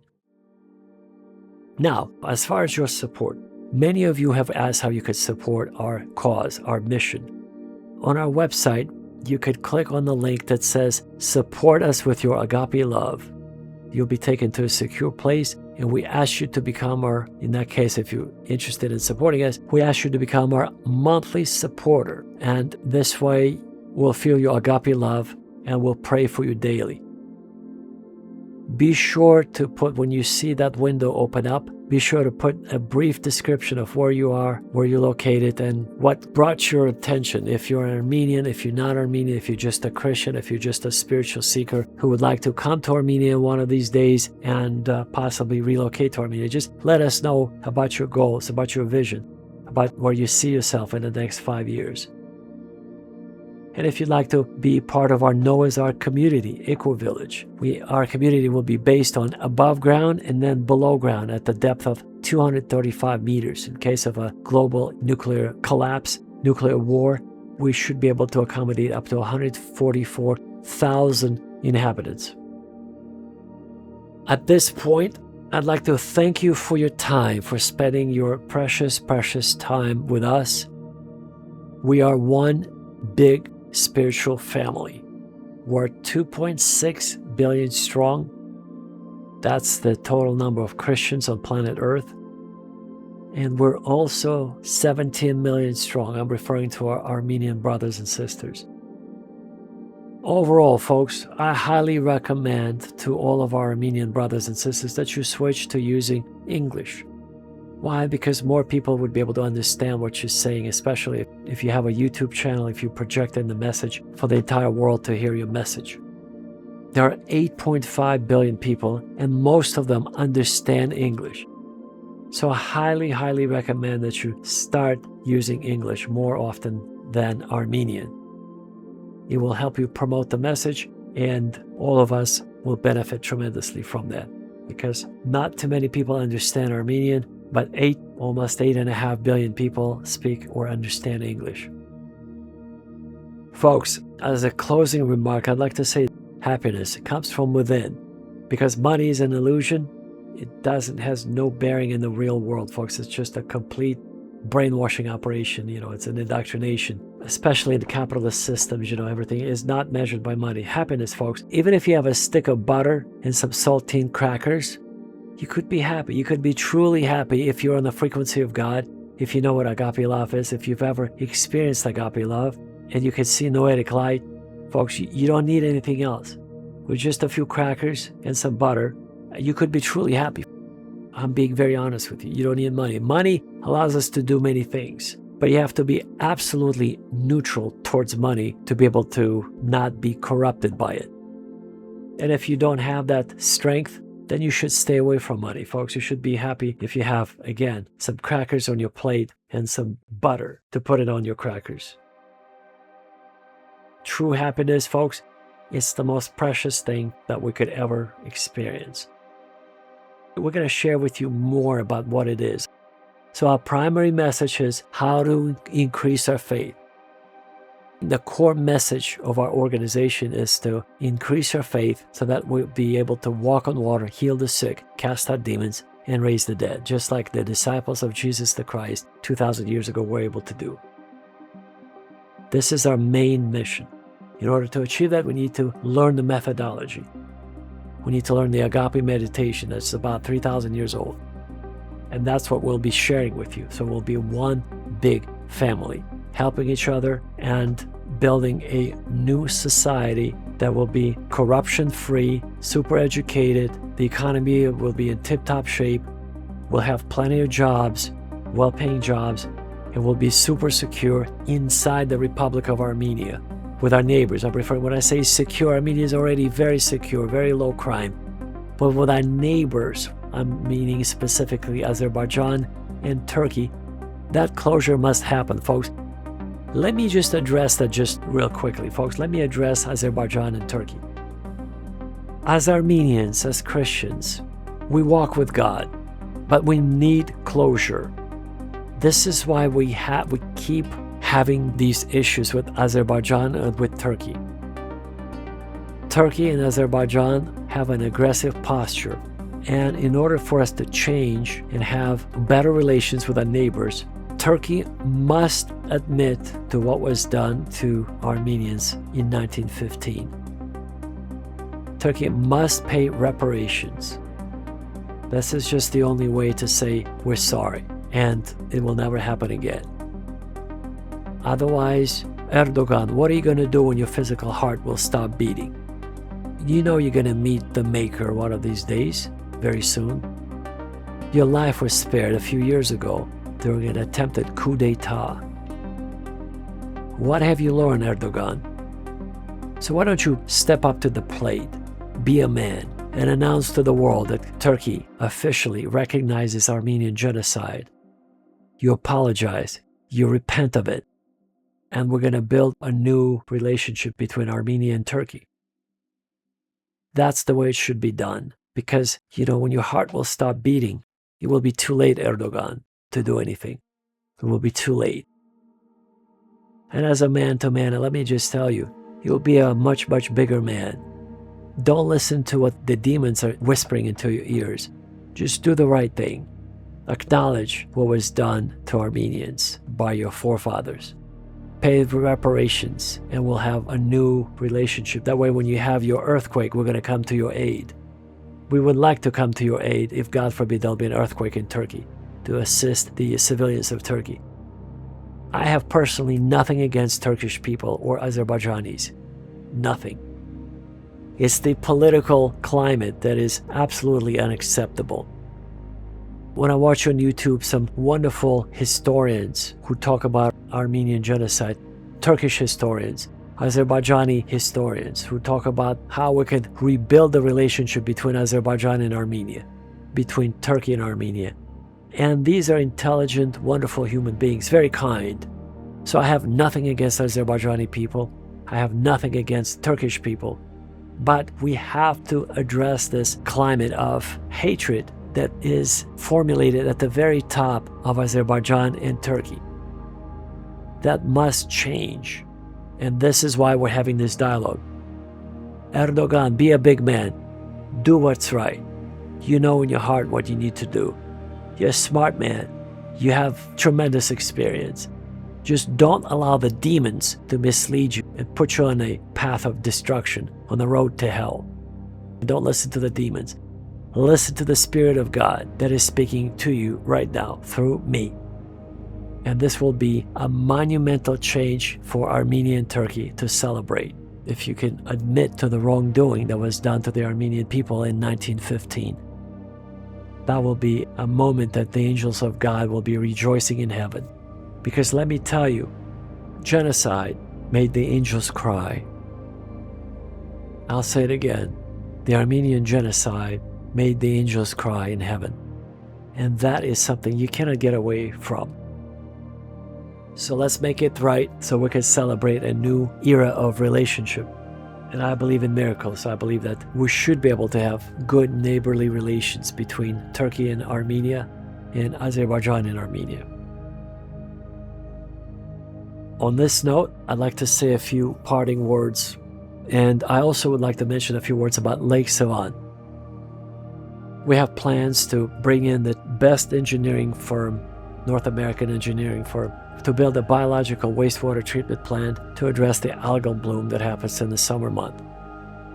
Lake Sevan is our most precious alpine lake that we have to preserve.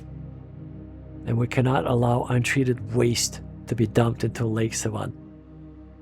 So we have already secured $300 million to build a top-notch biological wastewater treatment plant. We just need to move along and negotiate the terms with the Republic of Armenia and get it done, folks. We have to get it done. On this note, I'd like to thank all of you for your time, for your attention, and I want to wish you all the best. I want to wish you peace in your heart. I want to wish you a desire to be closer to God, to find God, and that's what we will help you do here with our messages. You know, I just got off the phone. I spoke for a few hours with a man in Vanadzor, Armenia. He's a brilliant mathematician that could be potentially contributed to our organization. And I shared with him all these spiritual principles, and he was shaken to the core of his heart. He's never heard these terms before, noetic light, agape love. But he felt the divine in my words. He felt the divine presence, the energy of God. I could tell that his soul was shaken to the core in a good way. And that's an indication that we just have to introduce the message of spiritual awakening to all people that we meet on a daily basis. And God will decide what to do with that individual. It's not up to us to decide. There is so much more that I'd like to share with you, but in the interest of time, I'll just go over a few more things and I'm going to wrap it up. We come here for only about 5 minutes in the eyes of eternity, for a brief moment, and then we depart as soon as our physical hearts will stop beating. We come from an eternal place We stay in this temporal place for just a few decades, a few years, a few days, and then we depart. And nobody really knows where we come from, who we are, where we're going, because everything is a form of temporary programming, temporary information, and temporary indoctrination. Have you ever considered when Canada geese fly over from Canada into the United States? They don't think about borders. They don't see borders. They don't have to stop and show their passports. That would be absolutely nonsensical. And yet we make these rules for ourselves. We have to stop, show our passports, prove our nationality with these imaginary borders. Why is that? So who are we? Who created us? Where do we come from? Why do we have these biomechanical transport units that transport our eternal souls? These are the questions that we should be asking and addressing. And now I'd like to mention a remarkable man from Artsakh, from Nagorno-Karabakh, who was forced to leave his homeland in September of 2023, Anno Domini. And when he came to Yerevan, Armenia, instead of focusing on negativity about Azerbaijani army forcing them to leave their homeland, he focuses on making wooden toys for children. He only projects kindness into the world. He's very positive despite the circumstances. His name is Karin Minasyan, and you're seeing him on your screen right now. Folks, I just saw this episode on the news, on Hayk Media news channel, reported by Arpine Dadorian, who is always finding these positive stories to report about. So Karin Minasyan, and by the way, that's the way you pronounce it. It's not Karen, but Karin. There is no Karen in Armenian, so it's only Karin. It's a man's name, Karin. So Karin is retired, and he couldn't bring any of his equipment from Artsakh. So he was forced to, he didn't say in this episode, but I think he may have taken a loan to buy the equipment to start his own new woodcrafting shop with all the needed equipment. But as you can see, he makes these beautiful, beautiful, stunning wooden little elephants, very kind bunnies with long ears. And that sort of projects kindness.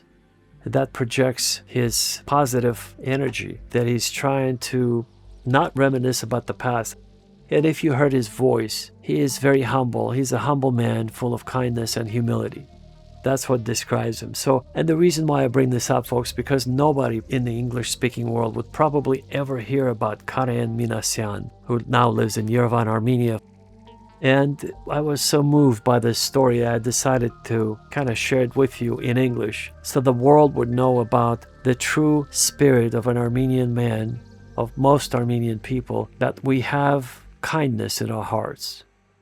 Despite these circumstances, despite these tragic events, despite ethnic cleansing, despite genocides, despite, this was forceful removal from his homeland, folks, where he grew up.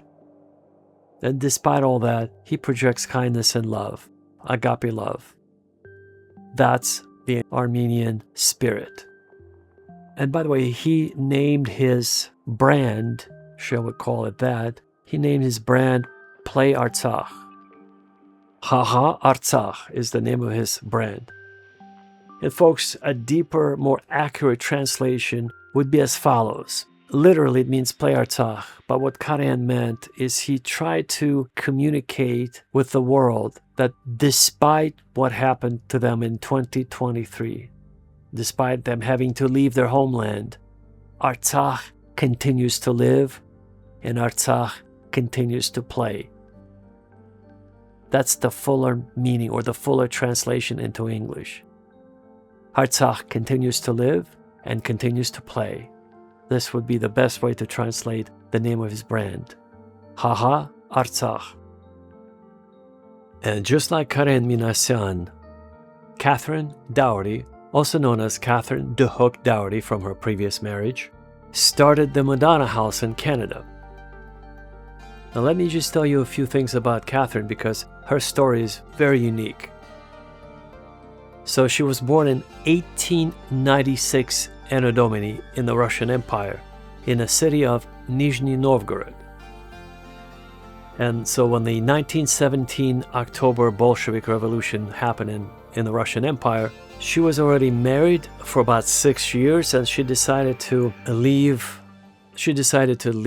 the Russian Empire with her husband for Finland, where they spent a year, and then they moved to England, and then they moved to Canada finally. So Catherine de Hook, who later became Dougherty, she is a remarkably spiritual woman, remarkably brave, remarkably courageous woman. Because, folks, back in those days, women had not only very little say, they were like property.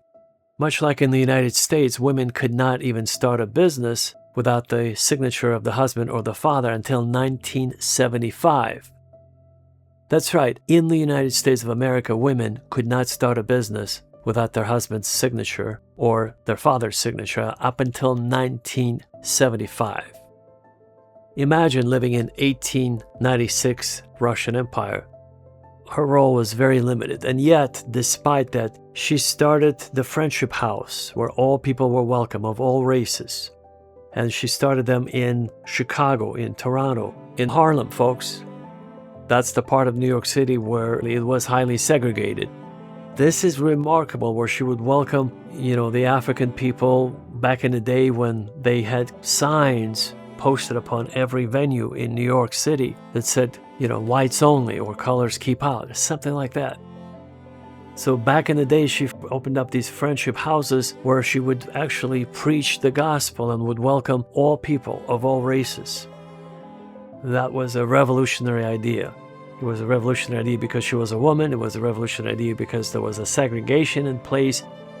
But she overcame all those obstacles because she was essentially preaching the message of agape love, of unconditional love of God. And that's the kind of the uniqueness of Catherine's ministry. And then later she founded with her second husband, Eddie Dougherty, who was an American reporter.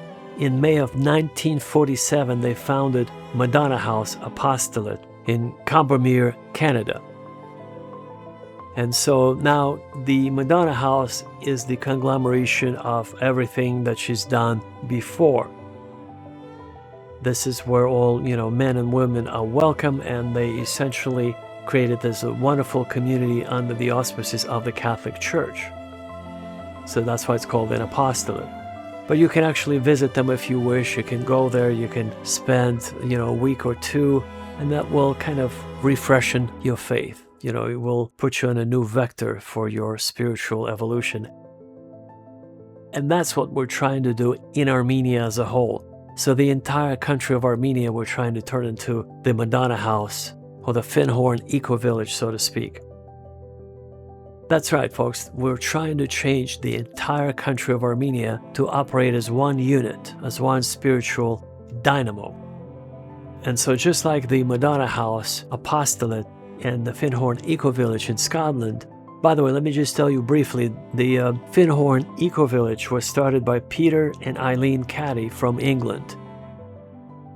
So they were driving in their minivan, or actually it's called the caravan over there. It was a camper, basically. They were driving in their camper across England, and they drove all the way into Scotland, and they drove as far as they could get, which was Finnhorn Bay, and they decided to pitch their tent and start a commune or start an eco-village that they called Finnhorn Eco-Village or Finnhorn Foundation.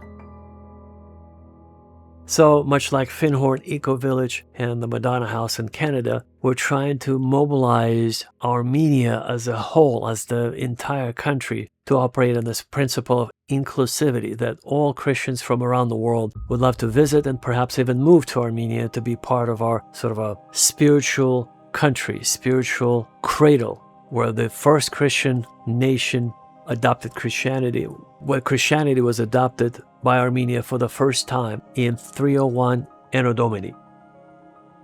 And so, folks, the purpose of me mentioning to you Catherine Dougherty's mission is because she was a very, very brave, courageous woman. to do what she's done in the early 1900s. She came to Canada in 1920 Anno Domini. And in those days, folks, besides the segregation rules and everything else, women were just not able to do much at all, hardly, other than give birth to children and raise them. That's it. That was the role. So she was truly a very strong woman. You could see her speech on YouTube that she gave in 1979. Never mind her thick Russian accent, because she was born in the Russian Empire. You could see her vision. You could see the Spirit of God working through her. And that's what we're trying to implement in Armenia. The only difference between us and the Madonna House or the Finnhorn Foundation, we're heavily invested into high technology, such as supercomputers, hypersonic drones, and other, very advanced technology, because all of us are engineers, mathematicians, and IT specialists. So we bring this cutting-edge technology, whereas Karin was just a simple woman from Nizhny Novgorod, Russian Empire. But her critical points, a couple of points I'd like to highlight: the Pustynia experience, so the Pustynia term. Pustynia is a Russian word for desert. So the desert experience she was using in her ministry is the kind of the isolated 24 hours spent in prayer. That's why she has so many different little log cabins for so many guests that visit her ministry, her little campus in Canada, where you basically lock yourself up in a little log cabin and you spend the night or the whole day in prayer. Prayer and supplication while reading the scriptures, and you just basically, that was her approach to try to bring people closer to God, which is absolutely the right way to do it. We absolutely agree with that. We agree with that 100%. The only way to get to know God is in total silence and total isolation, not while you're watching the news, not while you're talking to your family members, and not while you're eating a fat burger from McDonald's. That will never get you close to God. In fact, you are being delusional if you think by watching the news and talking to your family and friends and trading jokes you can hear the voice of God. It will never happen, folks. So the Pustynia experience, or the sort of the isolation experience, we highly recommend. In fact, we recommend that you do that not for just one day, but maybe for a week, if you can. If you can isolate yourself for a week, that would be a much better experience for your spiritual growth. And if you ever get a chance to visit the Madonna House in Canada, you would be pleased to talk to Father David Linder, who is the priest there. He's the director of all the priests, and he kind of runs that mission. Another very important term that Karin was highlighting is unity among Christians, or the Russian word sabornost. So sabornost, or unity among Christians, is a very key concept in her ministry, which we absolutely agree.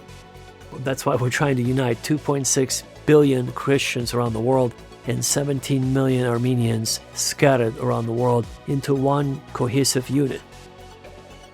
That's the unity we need, folks. That's what Karin was also promoting in all of her messages, in all her books. And so, anyway, look her up online or on YouTube. You can watch her 1979 presentation. Incredibly strong woman with an incredibly powerful mission, guided by the Spirit of God. Just a few differences, obviously, because she comes from a different era that didn't even have computers back then when she was born. So obviously, we bring a much more updated message to you, a message of hope, agape love, Christian unity, and also high technology that we should use for the benefit of the kingdom of God. Our Noah's Ark eco-village in Armenia, folks, combines everything into one. High technology, the spiritual greenhouse kind of an experience of the Madonna House, and the Finnhorn Foundation's unification strategy, where all are united to worship God, to be one, and to find our true purpose and mission in life, and to fulfill it, of course. So we're all in one. We're sort of the best, the latest conglomeration of all the other eco-villages and Christian missions of the past. We're so underdeveloped, folks. We're so under the benchmark of being spiritual creatures. Just like, there's a difference between animals and human beings, there's a significant difference between human beings and, let's say, the angelic realm. And we're trying to bridge that gap, folks. We're trying to evolve and develop. The human brain retains only about 1% of what it takes in. And because of our special methodology, agape meditation, there is a way to develop both left and right hemisphere. So our brains could retain up to 80% of the information we take in. In the end times, knowledge will increase, the Bible says. Weltanschauung is what we're after, folks. Weltanschauung is a beautiful English word of German origin, which simply means a specific, certain worldview. Weltanschauung. I highly recommend that you adopt this word if you haven't already. It's a certain perspective of the world that's been filtered by your own filter. So you don't really trust the indoctrination, the propaganda, the brainwashing that you see on TV and on social media. You have your own way of filtering this information. Folks, we have approximately $3.2 billion to fund all of our projects. Of that, approximately $650 million has been already used for our projects. As soon as we run out of this money, we'll actually get more funding for all of our projects. But if you'd like to join us, if you'd like to support our mission, support our cause, you could go to our website, myarmenianfamily.com, and become our monthly supporter. And we would very much appreciate that, and we'll pray for you daily. Again, our website is myarmenianfamily.com, and you can click on the link that says support us with your agape love. Some people ask about whether demons are real or if this is all mythology. And I'm here to tell you they're very real. Divorce, murder, genocide, wars, homicide are all caused by demons. Now, they have their own hierarchy. If I were to list all the things that they cause, I would be here for days and days. But just to name a few things: rapes, mass shootings, abortions. By the way, abortions are a form of human sacrifice.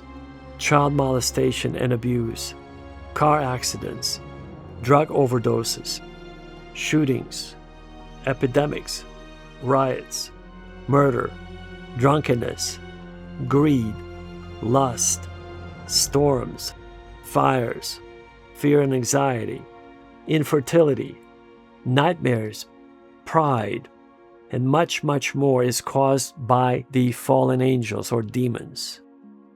The word comes from an ancient Vedic Sanskrit word of deva that was adopted by the Avestan language and became dev, which was adopted by the Armenians. That's the Armenian word for demon, dev. So these are hyperdimensional, multidimensional beings that are invisible to the physical eye. Even though they're invisible, once you develop the spirit of discernment, you should be able to pick up on their presence. You should be able to pick up on their schemes. And we're going to share with you how they operate, so you'll be armed to the teeth with spiritual weapons, so to speak. Do you remember when Jesus confronted the Jewish leaders in the synagogue in Jerusalem? He pointed his finger at them, at the Sanhedrin, at the Sadducees and Pharisees, and he said, "Why can't you understand my language? Because you belong to your father, the devil." And this has been sort of the pivotal passage in the scriptures about why would Jesus be so categorical that the Jews belong to the devil, or specifically those Jews that he was talking to at that time, the Sadducees and the Pharisees. You see, Jesus belonged to a third fraction, the Essenes. And the Essenes were the ascetics. In other words, they lived in caves, they needed very little food, they lived in a communal setting, and they shared all of their resources equally. So the Sermon on the Mount, it comes from the Essenes, and they learned it from Zoroaster about 1,000 years before Christ was on our planet. If I were to quote Rabbi Israel Wise, who is part of the Neturei Karta organization, according to Rabbi Israel Wise, who is an ultra-Orthodox Jew, he claims that their organization, their group, is the only true remnant of the Jewish people remaining on planet Earth, because the rest of the people who claim to be Jews are not. They're the gangsters, they're the criminals who pretend to be Jews just to gain access to political power and money. Rabbi Israel Wise, specifically referring to Benjamin Netanyahu and the State of Israel. According to Neturei Karta, the State of Israel is an illegal occupation of Palestinian lands, illegal, obviously, murder of 10,000 Palestinians in 1948, and an illegal expulsion of 750,000 Palestinians from their homeland. Something very similar to what happened to Armenians in Artsakh. So Rabbi Wise is a very brave man. What they do, folks, is they demonstrate and they protest against the State of Israel every single day in front of the United Nations office building, in front of the Knesset in Israel, and globally in London in front of, important governmental offices. They're often beaten and spat at and mistreated and arrested, but they never stop. And what they claim, folks, is that Benjamin Netanyahu, which is actually verified information, number one, they're all atheists. The Netanyahu family is really not their name. They came to Palestine and they changed the names. It used to be Milikowski. Milikowski is a Polish name. They came from Poland. And folks, they were just opportunists. Similar story with David Ben-Gurion, the founding father of Israel. His real name is Grun. Grun spelled, as you can see on your screen, with an umlaut sound, with two dots above the U. That's umlaut. It's a German last name. So he's German, folks. He's not Jewish. And he does not believe in God. He does not believe in the Bible, folks. They're making fun of all the Christians and all the believers. That's why Rabbi Israel Wise considers them to be the most dangerous criminals on the face of the earth. They're imposters. They're not real Jews. The real Jews are the ones who pray to God, they walk with God, and they would never kill or expel somebody from their homeland by stealing their lands, folks. These are the words of Rabbi Israel Wise of Neturei Karta. By the way, let me translate this for you in English. This is a very important piece of information. So even if you spoke Hebrew, modern Hebrew, you may not know what that means because it's a form of ancient Babylonian Aramaic. Yes, indeed, it's a dialect of Babylonian Aramaic from 3,000 years ago. So what Neturei Karta means, it's an organization, and the phrase comes from Jerusalem Talmud, referencing Psalm 127, verse 1. And it talks about, well, first of all, let me translate it. It means guardians of the city. It actually references Psalm 127:1, where the question is raised, so who is really guarding the city? Is it the army, the armed guards, or is it the Lord, God Almighty? If you don't have the protection from above, all your earthly protection is absolutely useless. And it's a very valid question to ask. You have to sometimes sit down and consider, do you trust your own protection, or do you trust the protection from above? This is a question for you to ask yourself. But going back to Rabbi Israel Wise, according to him, these so-called Jews are not Jews, they're imposters, they're criminals, they're the most violent gangsters that just gotten together, and they're raping people, they're killing innocent Palestinians right now with American bombs, 3,000-pound bombs dropped from American airplanes, paid for by the American taxpayers. And he specifically names Benjamin Netanyahu as the devil-worshipping Antichrist. He says, just think about it. He is a very well-spoken individual. And he says, how could you possibly justify expelling someone or killing someone or brutally murdering someone for the sake of stealing their lands? That's not only not biblical, it's not human. That's why he calls them demon-possessed, demon-controlled, satanic Antichrist like biomass and two legs. He's referring to Benjamin Netanyahu and all of that criminal organization in the so-called State of Israel. These are the words of Israel Wise. He is part of Neturei Karta International. That's an ultra-Orthodox group that claims that the State of Israel is illegal and it must be dismantled because only God will bring forth Israel according to their writings. You can't manually, forcefully put it together. That's why they're waiting for the Messiah. That's Israel wise. Very brave man. We should have more Jews like that. He's a true Jewish person, folks. You should support him if you're a person of God who follows God. Another very interesting individual that I'd like to mention of Jewish ancestry, his name is Dr. Norman Finkelstein. He was a professor of history at Hunter College in New York City. He's a Jewish-American professor of history, and both of his parents, his mother and his father, went through the Nazi concentration camps, so-called concentration camps. Folks, what they were are actually labor camps. This is where not only Jews, but other ethnic groups were employed or used to work for the German army, for the German military-industrial complex. They were highly skilled workers that produced military gear. And since his parents could tell him stories, him growing up, now he raised this question of why would this state of Israel position this sort of a Holocaust story in such a way that you could not even question it? And yet they killed Palestinians by the thousands, and nobody even pays attention to the Palestinians. And this is what he formulated, again, a very similar worldview about the fact that it's a business project, folks. It's gangsters, criminals who are in power of Israel. They're all atheists. They don't believe in God. They're not even Jews. They're all imposters because not a single religious person would justify killing another human being to steal their lands.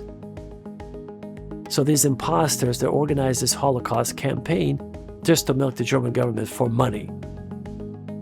Do you know how much they've milked the German government for? They siphoned off over $125 billion over the years. And out of that $125 billion, do you know how much was actually given to the surviving family members? Folks, take a guess. This is a dialogue, remember? About 40 million was given to the surviving family members. The rest disappeared. Folks, they collected $125 billion. They've distributed $40 million, roughly, to the so-called survivors of the Holocaust. That's a mafia scheme, according to Dr. Norman Finkelstein. I highly suggest you watch him on YouTube. He is just an incredibly brave Jewish man, Jewish historian, highly educated, very brave.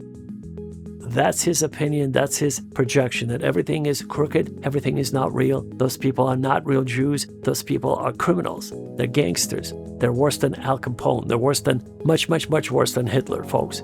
These are the most lethal, dangerous people, Antichrist in power right now in Israel. Who are truly Jewish people? The Jewish people are just like Rabbi Israel Wise, who prays and cries with the Palestinians who are being killed by the thousands every day. He says they should be stopped immediately. That's why he is protesting in front of the White House, in front of the United Nations building, in front of the Knesset building in Israel. They are protesting, folks. They're trying to shut down the state of Israel. And they have a YouTube channel, and their channel was hacked several times. Their website was hacked constantly. I mean, so many times it's not even funny. But please check them out, both Professor Dr. Norman Finkelstein and Rabbi Israel Wise, or simply just type in Neturei Karta and you'll find their channel on YouTube. They upload new video every single day from every single one of our demonstration in London and New York City and Tel Aviv, and around the world also. They're very just bravest people around the world. And this is their opinion, folks. They have the right to say something about the Jewish people, Jewish faith, and according to them, they're just a small number of truly Jewish people. The rest are imposters, the rest are criminals, the rest are gangsters who pretend to be Jewish, but they're not. This is why Jesus, looking at the Sanhedrin, looking at the Pharisees and the Sadducees, he pointed his finger at them and plainly spoke. He says, "Why can't you understand my language? Because you belong to your father, the devil." And every time he speaks of the lies and deception, because it's nature, folks. I'm going to bring it up on the screen so you can see it. This is why Jesus accused them, and he called them, the Jews, he called them the children of the devil, folks. Because even 2,000 years ago, there was the same situation. Everybody who's a criminal, they try to be an opportunist and climb into the position of power. Even religious power, folks. Yes, yes, yes. The fact that they wear a beard and they're part of the Sanhedrin doesn't mean that they're righteous Jews, folks. It's on the contrary. They're the most corrupt, violent group of people. They killed them. The Jews killed Jesus the Christ, the Son of God, the bearer of light. And that is happening today to the Palestinian people, folks. I could not watch on television anymore after, the number of innocent Palestinian civilians got up to about 5,000 people that were killed by the so-called Israeli army, folks. American planes, American-funded war by the American taxpayers, killing innocent women and children. Now, even if one person is dead, folks, on the street because of some car accident, and we feel very sensitized to that loss, can you picture right now, at the time of this recording, there are over 77,000 dead, corpses piling up. Can you picture 77,000 corpses piling up one upon another of dead mothers and daughters and little sons and the elderly, Palestinian civilians? 77,000 dead because of this one antichrist who is in power, who's a criminal, who's wanted for $6 billion of embezzlement money.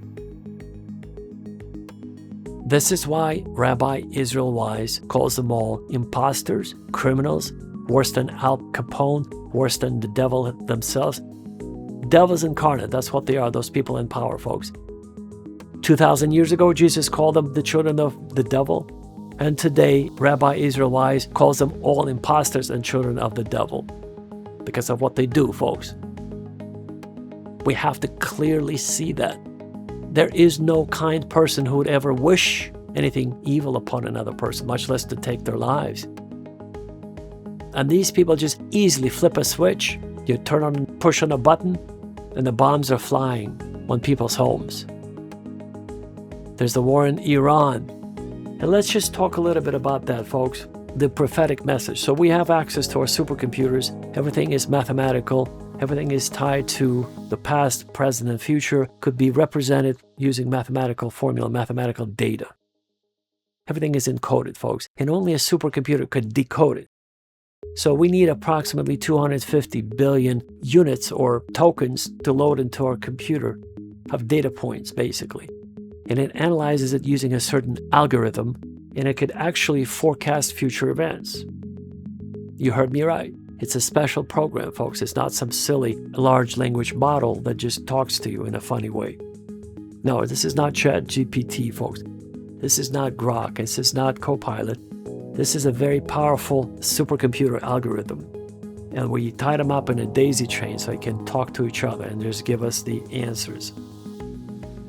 So in 1999, I created a video, and also I did so in the year 2000. On March the 4th, 2000, I might even play just a snippet of it on the screen for you. But in the year 2000, I recorded myself talking to you in a similar way, except back then we had older technology, Sony camcorder, video cameras had these little small, I believe they're called something, digital 8 tapes, folks, these small video cassette tapes. And so anyway, on the older equipment, I recorded a message about future events that were predicted, and most of them have already materialized. For example, in my March the 4th, 2000 video, I talked about the upcoming September 11th attacks. I talked about the pandemic that I called the virus that originated in 1942 island of a Scottish island that was actually developed. The virus was developed by the British military. And this virus spread, and they decided not to use, it was World War II, and they decided not to use that virus against the German army, the German troops, because it was too unstable, too violent. But that is a modified virus that will be used as a so-called the pandemic virus, folks. That's the tie. It's all artificial. It's all done by the children of the devil, of Satan. In that video, I also talked about Donald Trump becoming the, his first term in the White House, about Donald Trump's second term in the White House, by Donald Trump's assassination, about the war in Iran, about the second war in Iran, and about the nuclear weapons, and of course about the war in Ukraine. I named even the date that will start in February of 2022. And folks, the war in Iran and Ukraine, this is where the nuclear weapon will be used for the second time after Japan. If you recall, in August of 1945, the United States dropped 2 nuclear weapons on Hiroshima and Nagasaki, where 350,000 people were instantly killed by the bombs. We're going to have part 2 of nuclear weapons, folks, in this global conflict, because all of these activities are governed or ruled by demons, very high-ranking fallen angels of dark forces, basically. Fallen angels or demons. So when will the nuclear weapons be used, folks? It's very simple. In my video, I specifically state in 2026 all the way through 2027, at which point we will have to have a bunker to survive. This is why we're building a Noah's Ark eco-village above ground in Armenia and also below ground at the depth of 235 meters below the ground. It's been already built. Yeah, it took many decades to build it, but it's almost finished. So it will accommodate 144,000 inhabitants. And you're welcome to apply if you so choose on our website. You could become our neighbor and you could live with us in safety of Noah's Ark eco-village. So folks, it's just like in the days of Noah. Identical situation. The flood is coming, the nuclear war is coming, nobody listens. But those who do listen will be saved. This is why I'm recording this message, is to awaken those who need to be awakened, who has been predestined from the foundation of the world. Those who will perish, they will perish. But those who are meant to hear this message and be saved will be saved. This is why we call this the awakening, the Great Awakening. Folks, I also would like to mention an amazing American evangelist from Iowa who heard about the Armenian Genocide, who heard about the war in Artsakh, who heard about the 6,000 dead, and he decided with his wife to sell everything they have and move to Armenia to help the Armenian widows and orphans. That's right, they sold everything they had in Iowa and they moved to Armenia. His name is Joel Tenney. And Joel Tenney is actually my hero, folks. He is of Scottish descent. He's an American of Scottish descent, but he is just an incredibly spiritual individual who walks with God. Not just because he loves Armenia and he moved to Armenia, folks. That's just a small part of it. It's because he was praying to God about what he should be doing in his life. And God has opened his mind to focus on the orphans and widows of Armenia. So he looked it up and that's where he found out about the Armenian Genocide of 1915, about the war in Artsakh, about the earthquake of 1988 in Spitak and Leninakan. And he just was moved to the core of his being, and he told his wife that they needed to sell everything and move to Armenia. And his name again is Joel Tenney. You should follow him on social media. I don't know him, I just saw him on YouTube, folks. His story really moved me to the core. It's just incredible faith, folks. He has incredible faith. And he walks with God. And by the way, they have 6 children, folks. Can you imagine moving to another country with 6 children where you don't even speak the language? Now that's called faith, folks. And they sold everything in Iowa. A remarkable family, a remarkable man. He is truly a man of God. I wish we had more people like Joel. Joel, we love you as our Christian brother, and we wish you all the best. May God send his angels to guard you, protect you, and especially your wonderful large family. Take care, God bless you, and I hope to meet you someday in Armenia or some other place. There is so much more I wish to share with you and discuss, but there's simply not enough time. If I went through my video that I recorded in the year 2000 with all those events that I have forecast that they came true, it would take us 2 hours, folks. But in the interest of time, I'm simply going to say, just pray and fast. You should be fasting and in constant prayer. And once you develop the spirit of discernment through a daily agape meditation practice, your spiritual eyes will open and you will be able to get similar information about future events, folks. It's just a gift that we get. Plus, we have access to our supercomputers that actually prepare those reports for us also, folks. That's an additional source of information. In the end times, knowledge will increase. Remember that phrase from the Bible? In the end times, knowledge will increase. And a teleportation was recorded 5 times in the Bible, especially with the Ethiopian eunuch. Remember the book of Acts? You could see that on your screen right now.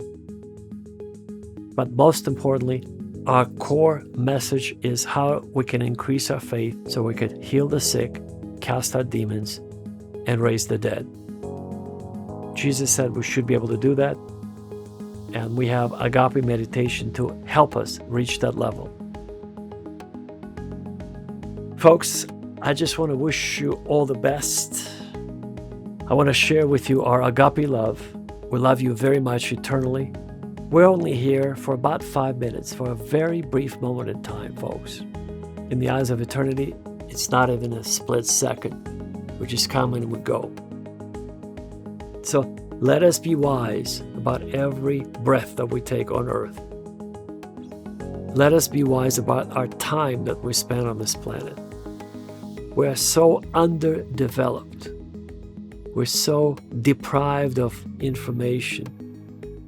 We're so clueless.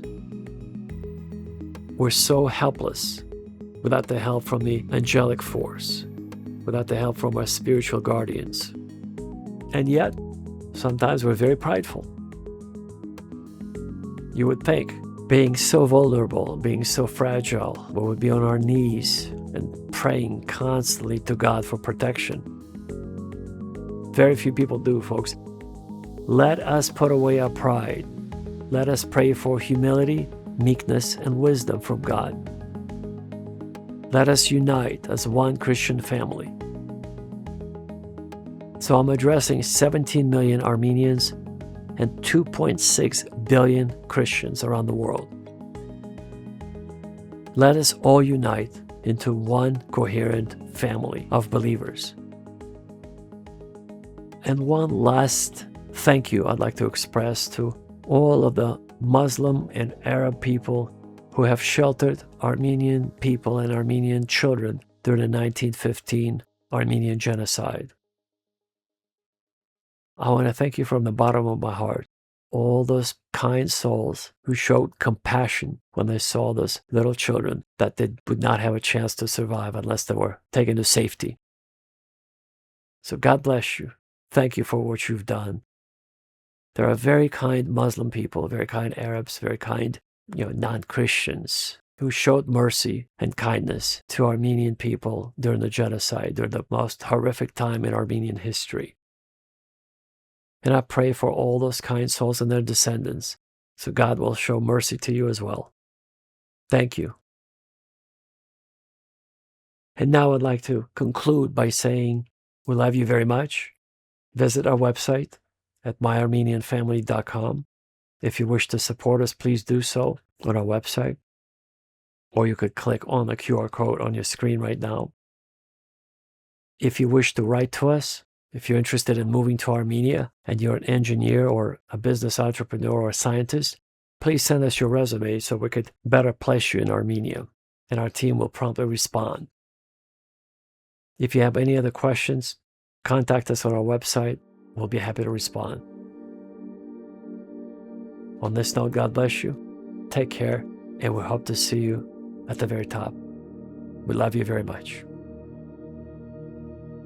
Folks, I almost forgot one last thing about the thousands of gods of Palestine at the time of Jesus and prior to that, about the name Yahweh.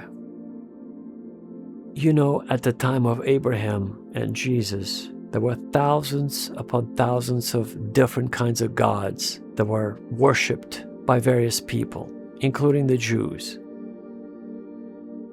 Zoroaster was the founding father of the first monotheistic religion. It was not the Jews, folks. They actually believed in multiple gods until they created their own god called Yahweh, which is a composite of Greek god Dionysus, Hephaestus, and a few other desert gods of the Mesopotamian region. You could research that, folks. You could research this topic and you'll find out. But I'll tell you this, I don't think that a creator of the universe would demand your penis, meaning circumcision. A creator of the universe who created kind animals and kind human beings would not force you or ask you to cut off your penis or to cut off your foreskin of your penis or your clitoris. No genital mutilation is needed to have a relationship with the creator of the universe. So I would like for you to investigate this, folks. Look into that. Do you really think that Yahweh is the creator of the universe? Or was it a demigod, a minor god of the Levantine region? Please look into that yourself, folks. I'm only pointing you to something you could find out on your own. So was Yahweh a creator of the universe, or was he a composite name that the Jews have created to worship? Just like they had Marduk, or Baal, or many other gods, thousands and thousands of other gods that were worshipped in their area. For example, Ashur was taken by the Assyrians at that time. That was their god. And even if you liked that god, you couldn't sort of like claim it and call it your own god because it belonged to the Assyrians at that time, thousands of years ago.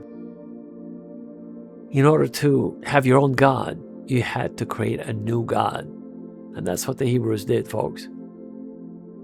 The creator of the universe, folks, I don't think would ask for a circumcision, for you to be circumcised, to bless you.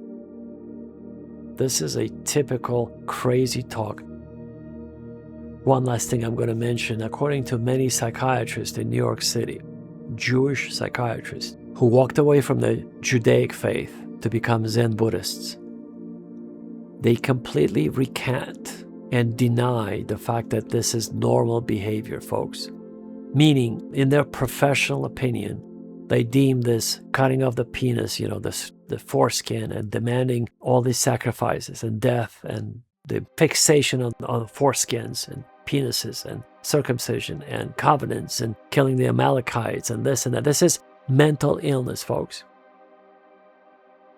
This is why hundreds and hundreds and hundreds of Jewish psychiatrists are turning away from Judaism and they're becoming Zen Buddhists. Because they call it mental illness, bona fide mental illness that they diagnose and treat every day in their clinics, in their hospital rooms. So, according to hundreds of Jewish or formerly Jewish psychiatrists, all these stories that you read in the Bible about killing Amalekites, cutting off penises, remember how King Saul asked for more foreskins of those Philistines? Folks, what sort of a fixation is that? It's ridiculous, folks. It's ridiculous. The creator of the universe would not be asking you to cut off somebody's penis, folks, for a better covenant. Remember what happened to Abraham? He heard voices, folks, in his head. He couldn't describe the voices. The voices wouldn't tell him the names, who they belonged to. He just heard voices who told him to go to a different country. Folks, today, if somebody hears voices, that's a schizophrenic. That's a mentally ill patient. You call 911, they get picked up and they get institutionalized. But 2,500 years ago, that wasn't the case. They didn't have any mental hospitals. They didn't have any psychiatrists. This is why Abraham could be doing those things if he was even a real person. So you have to consider that. This is why hundreds and hundreds of Jewish or formerly Jewish psychiatrists are walking away from the Jewish faith and they become Zen Buddhists because it's healthier. It doesn't deal with this contrasting stories of killing some Amalekites, women and children and all this nonsense, folks. These are concocted stories according to these psychiatrists. These are concocted stories by severely mentally ill patients. which they didn't have any hospitals back then. So people, severely mentally ill people that had nothing else to do other than concoct stories, folks. That's very sad. These angry stories about killing Amalekites, cutting off penises or foreskins for better covenants, hearing voices, leaving your homeland. Folks, at that time, you could not even dream or dare to dream about leaving your father's house for safety reasons. You know, every male that was born at that time, they would live very close by for safety, security reasons, to provide for the safety, security of the clan, of the family. So when Abraham said, I'm leaving, folks, that was unheard of. That's like not possible. You would never do that. You don't just pick up your stuff and leave in those days. It was not possible. I mean, you could leave for a week for a business trip to do some trade. Then everybody knows you're going to be back. You don't just say, I heard voices and I'm leaving. Ta-ta for now. You don't say stuff like that, folks. And he did. And everybody thought they thought he was crazy. But in actuality, folks, according to hundreds and hundreds of formerly Jewish psychiatrists in New York City, they believe that this character of Abraham was severely schizophrenic. He was schizophrenic, he was mentally ill. It's like all symptoms are written there. His behavior is what they treat, what they diagnose and treat every day at their hospitals. That's the story. This is kind of a sad story I'm going to end on. But that's the full story I wanted to share with you folks. So look up Dr. Norman Finkelstein, Rabbi Israel Wise of Neturei Karta, and just Google some of those former Jewish psychiatrists in New York City if you're interested to see how they view all those biblical stories about cutting off penises, circumcision, and better covenants, and killing the Amalekites. And, you know, this guy, people saw Yahweh, and they described him as 6 feet tall, you know, about 200 pounds, 97 kilograms, 183 centimeters. He wasn't that different, but he had some gizmos, he had some gadgets on him, he had some electronic devices. That's what sort of separated him from the rest. He was an ordinary looking person visually, but he had some technologically advanced gadgets on himself that were not common during that time. That's how they described Yahweh, those who met him. And so you draw your own conclusions, but it seems like Yahweh, number one, he was not a creator of the universe. He was just a very minor desert god that was just claimed or invented by the Jews to be a separate group, you know. So they wanted to have their own god, folks. They all wanted to have their own god. But they were all taken. And to create your own god, it took a major undertaking. Anyway, that's my story for the day, folks. We love you very much. Join our movement. Join our family. Go to our website. Support us if you wish. Contact us if you want to come to Armenia. We'll help you get settled. We'll pay you salary. We'll find you an apartment, a house, a condominium, a pied-à-terre, whatever you wish. If you can contribute to the well-being of Armenia, we'll help you transition to Armenia. We'll help you move. This is the core message. We'll increase your faith. We'll help you move to Armenia. And you can join our commune. You could join our Noah's Ark eco-village if you wish. On this note, I want to wish you all the best. God bless you. Take care. And we'll see you at the top. To summarize everything we do at our organization, our goal is to awaken as many Christians around the world as possible. Hopefully to awaken 2.6 billion Christians around the world and 17 million fellow Armenians scattered around the world. Our goal is to share with the world a new way of thinking based on agape love, or the frequency of God, or that higher way of basically relating, connecting to our Creator. We are completely underdeveloped, disconnected from the Creator of the universe. That's why we can't do anything. We're in denial, we're in depression, we're depressed, we're full of anxiety, nothing works, our family is falling apart. Because the other side, the dark forces, keep disconnecting us from the source. And we keep falling away and falling away. And Armenia is one of those last bastions of Christianity or truth, where traditional family values are still relatively intact. But the dark forces are trying to attack Armenia and other countries where traditional family values are still practiced. You know, Ireland used to be the most Catholic and the most family-oriented country in the world. You could not even get a divorce in Ireland.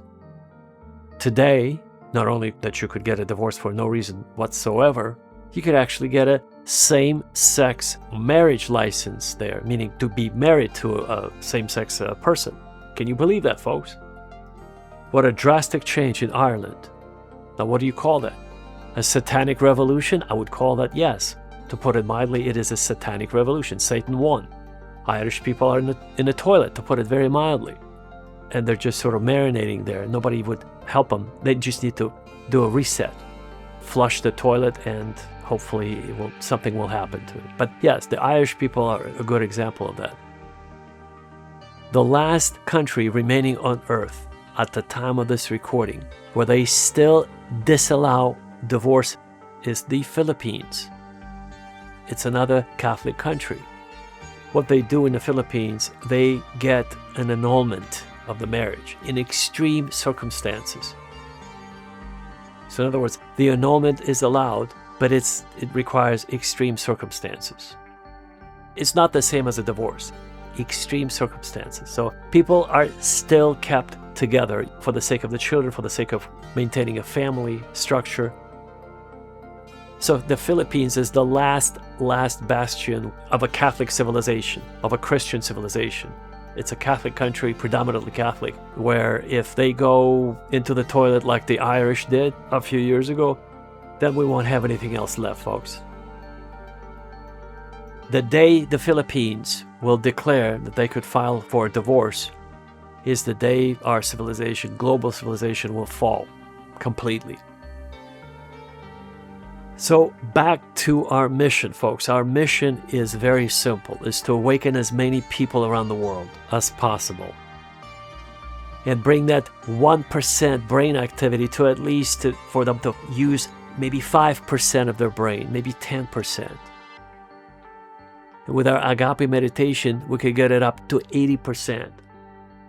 You'll begin to understand the language of the trees, of the animals. You'll be able to levitate.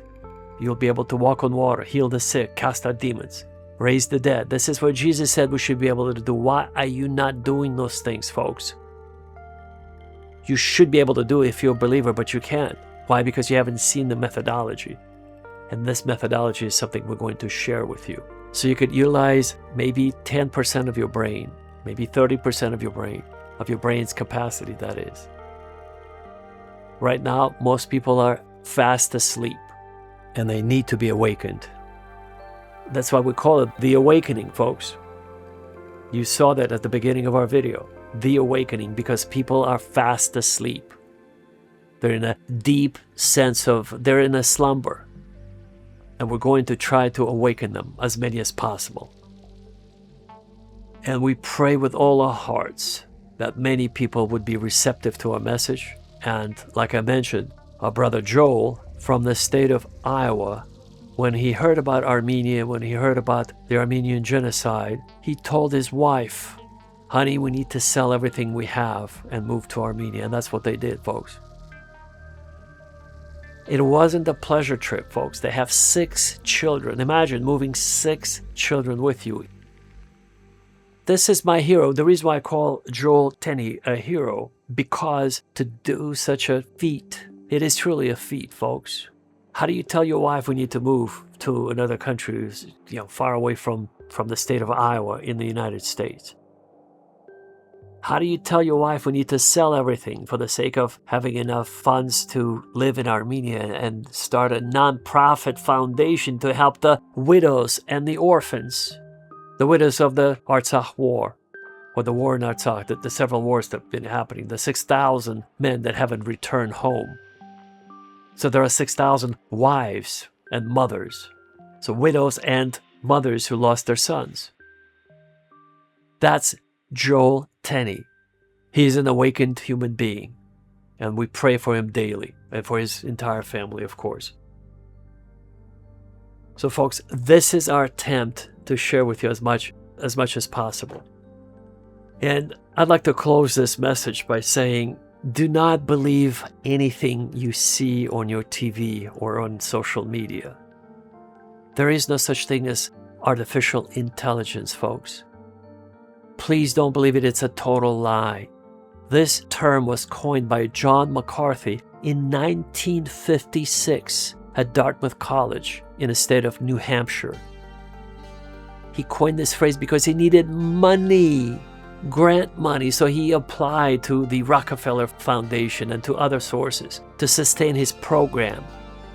He has a PhD in mathematics. All the mathematicians at that time, they were involved in computer science because computer science did not exist at that point. They were just involved in building computers.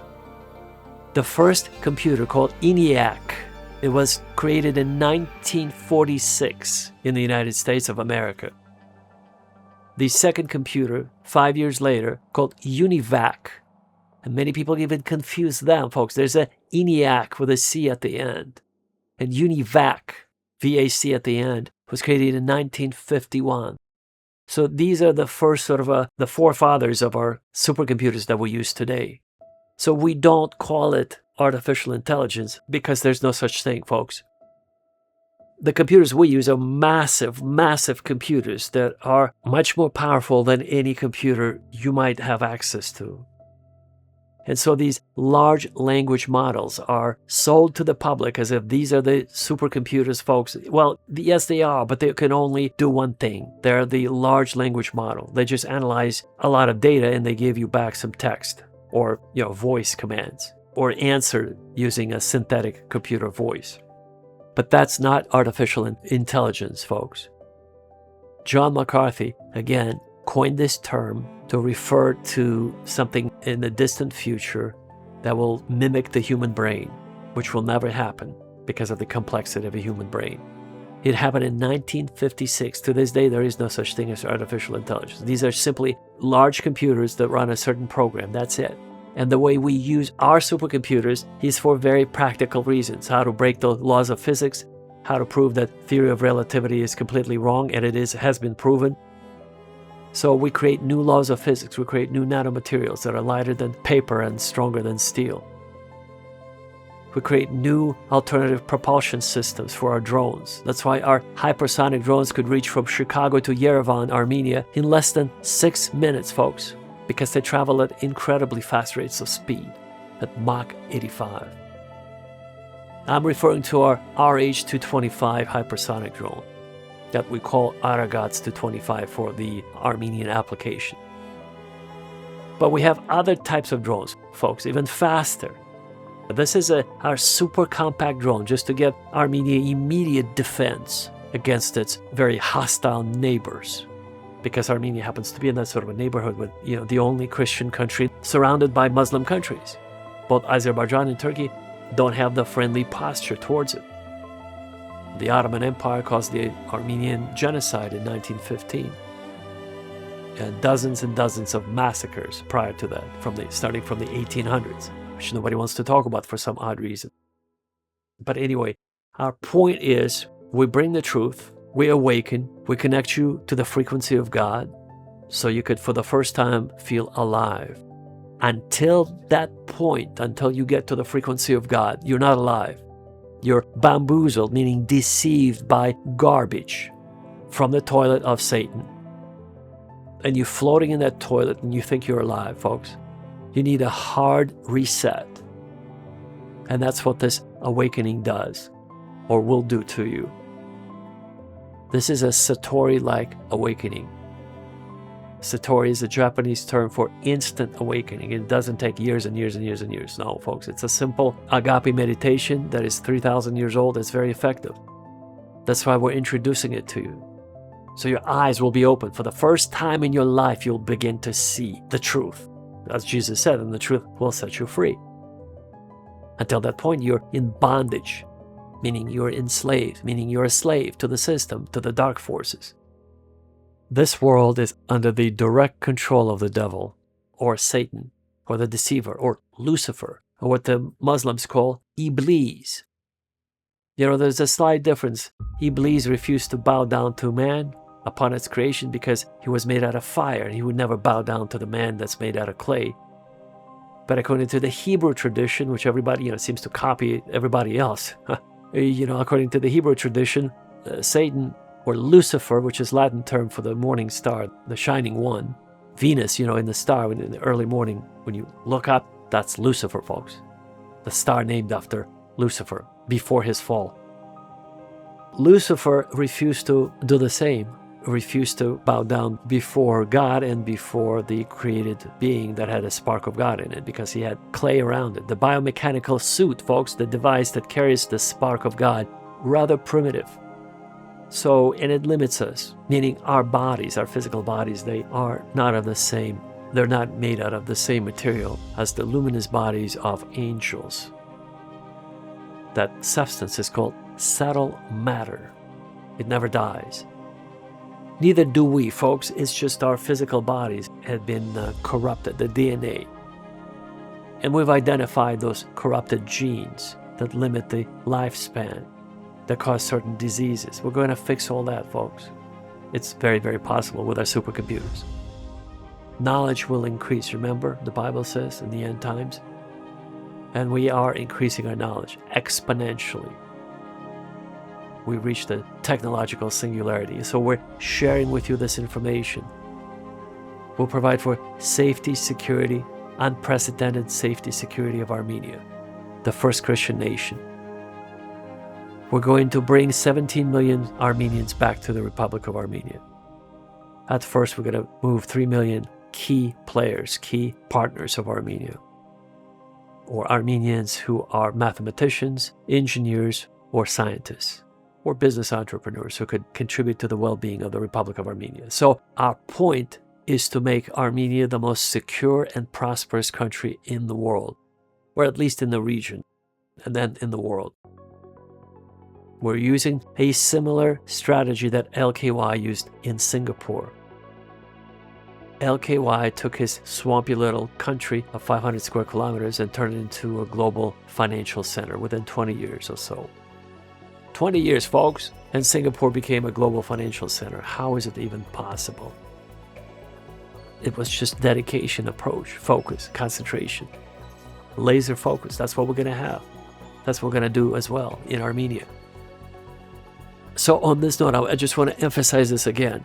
Human beings are extremely underdeveloped because they're asleep, fast asleep. And we're trying to awaken all human beings to the light of God. We call it the agape meditation that will awaken you to the frequency of God. Once you are on the frequency of God, you'll be able to see everything the way it is. Did you know that trees, folks, trees have their own communication system? They're alive just like us. If you wandered into a meadow in a forest or some backwoods, you'll step into their kingdom. And if you could read their language, you would realize they all communicate to each other. For example, if one tree is suffering from excessive water conditions, if it's drowning, it will communicate it to the surrounding trees in that meadow. They have a very sophisticated underground network of, it's like our neural network, as our central nervous system inside our body. They have the same system.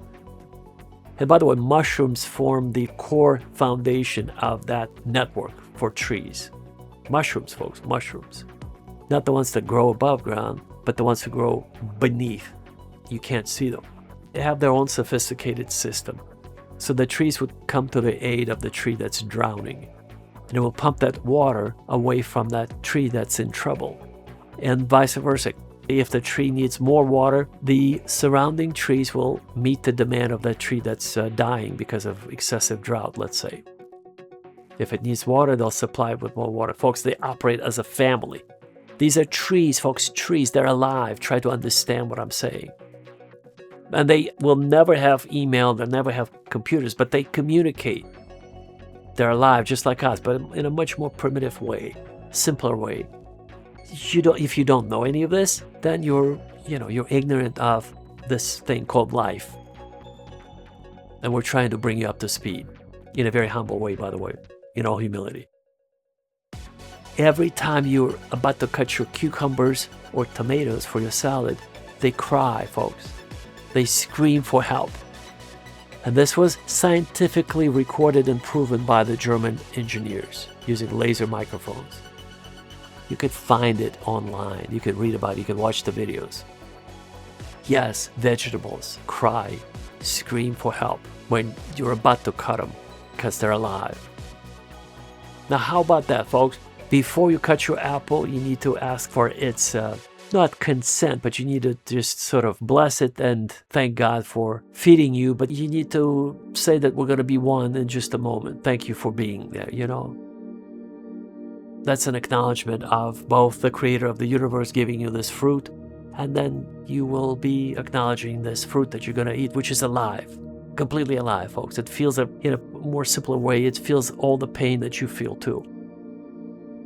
Again, before you cut a cucumber or a tomato, they actually feel the pain and fear. Before when you bring up your knife up against its skin, you know, they feel they're about to be killed. And they emit this sound that we cannot hear it, but it could be picked up by laser microphones. You can look it up. So everything is alive, folks. Everything is alive. There is no artificial intelligence.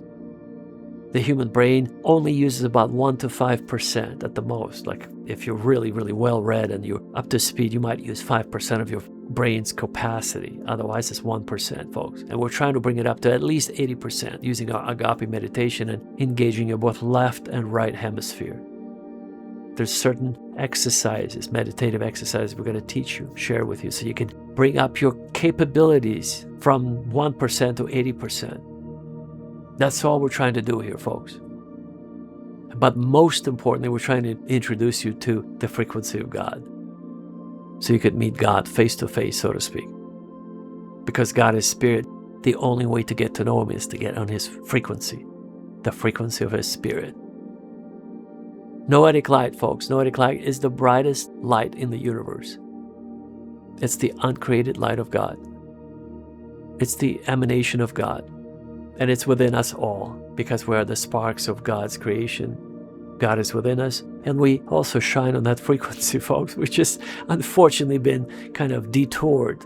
We've been deceived by the evil forces who don't want us to know this secret. Our secret is that we and God are one. We and God vibrate on the same frequency if we are sort of pointed to that frequency. This is what we're trying to do. We're trying to point you to that way to be reconnected with God. But the dark forces don't want you to do that. They want you to be scared, afraid, depressed, full of anxiety. They want you to consume alcohol and tobacco and drugs, and they want you to be dead. They want you to overdose on drugs, folks, eventually, after they're done fooling around with you and tormenting you. That's what we're trying to share with you, folks. We're trying to share with you these spiritual secrets so you'll have a more fulfilled life on this planet that we call Earth. And then you'll begin to think in more galactic terms. Like we're located on the fourth arm of the Milky Way galaxy, that we travel at the speed of 600 kilometers per second against the cosmic microwave background, which is about 2.3 million kilometers per hour, folks. That's the speed with which we travel. And we travel in every sort of direction, like a centrifuge. I'd like to conclude that we love you very much. This is why we're creating this material. We're sharing with you the secrets of the universe. The most important part, folks, is what we're doing on this planet, who we are, why we're here, and where we're going after our physical hearts will stop beating, because our biomechanical devices or suits or our bodies will give out one of these days. And we never die, folks. That's the whole secret. We never die. It's a very instantaneous transition to the other side. Nothing changes. You realize, oh my God, this is all real. And it's instantaneous. You can't go back. You can't go back. You can't go back. Those are just a few cases out there, 1 out of a billion that they say they went back. But really, not really, folks. You can't go back. Once you realize you've transitioned on, you've missed out this tremendous opportunity to grow spiritually, to get to know God, to get on His frequency, and to help others experience His agape love. Using a scientific language, folks, agape love is simply a very high frequency modulation that God operates on, the creator of our universe operates on. He operates on a very, very high frequency, and if we were to see it with our eyes, we could not handle it. So that's why the only thing we could sort of relate to it, we can relate to it by saying kindness, helping people, helping animals. And folks, talk about animals. Just look at your screen right now. Everything we touch, everything human beings touch goes into the toilet, like I said earlier. There are thousands upon thousands of whales and dolphins that throw themselves on beaches around the world. Why? Because the water is polluted, and also, besides water being highly polluted, ships and submarines use sonars, and they blind them permanently. Dolphins and whales use their natural sonar system inside their head. This is how they hunt, this is how they navigate. And when the powerful military or civilian ships, when they point their sonars to get their directions, they blind those poor whales and they blind those dolphins and other type of fish that can't see anymore. And that's why they just choose to die. They just throw themselves on beaches and they just die, because for them, folks, it's like you being blinded. When you can't see, I don't know what sort of life that is, when you can't see all of a sudden. But for them, folks, how could they possibly function? That's why they come to the shore and they hope that maybe someone will help them. Nobody's there to help them. Look at those pictures, folks. Look at those pictures of those whales and dolphins. They're dying by the thousands every month. They're found around the world because of human activity. Human activity is usually negative in every industry, every sector we take. For example, illegal logging, folks. The Amazon rainforest. The Siberian taiga. That's right, the Canadian forest. The Canadian and the Siberian forests are the largest forests on planet Earth. And they're being illegally logged. And you can actually clearly see that from space. The ISS keeps tabs on those illegal loggers, and they see how they're carving out their space in the Siberian forest and in Canadian forest. Bit by bit, folks. It's very visible, it's devastating. And then those illegal loggers, they sell those trees to the Chinese under the table, folks. It's all illegal. And so in Siberia, a lot of women now started to, a lot of women activists started to protect their forests. That's right, folks. Local Siberian women get together, they bring their rifles, and they go immediately. They have their walkie-talkies, and then they alert each other. If they know there's a bunch of poachers illegally logging their territory, they immediately go and they stop them, folks. Local Siberian women stop the illegal logging operators. That's how brave those women are. And I won't be surprised that pretty soon we'll get to the point where some of these activists, instead of protesting on the streets, they'll start detonating nuclear devices, folks, that they will probably get in Sofia, Bulgaria for $10,000. Those are the Soviet warheads from the 1991 dissolution of the Soviet Union. When the Soviet Union dissolved, a lot of the nuclear warheads were sold pennies on the dollar to Sofia, Bulgaria arms dealers. And now they're circulating, folks, around the globe. You could buy a nuclear warhead for $10,000, folks, and instructions how to use it. So I'm not saying it will happen, but I won't be surprised if very soon people will switch from using conventional guns, like at mass shootings, to express their frustration, to using nuclear warheads at key targets in Washington, D.C., in New York City, and say, here, eat this. You want more war? Here's your war.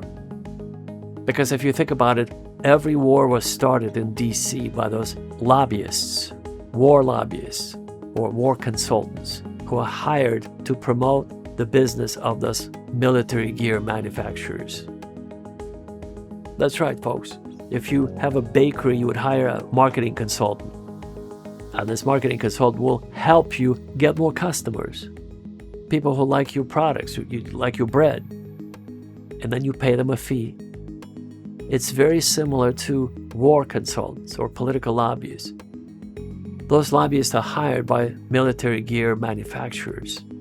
And those weapon manufacturers, they pay them millions of dollars so that those people will be sitting in their little offices in DC and they'll be concocting schemes how to start a war in Iraq, how to start a war in Ukraine with Russia, how to start a war in Iran, and on and on and on and on and on. Folks, the United States was involved in over 80 wars since 1941. Illegal wars, folks, fake wars, engineered wars, just for the sake of profit. For example, in 1964, this is how the second phase of the Vietnam War got started, or got used to its maximal potential, just for the sake of bolstering the economy, the military-industrial complex of the United States. So what happened there was the American military ship reported that they're being attacked by the Vietnamese.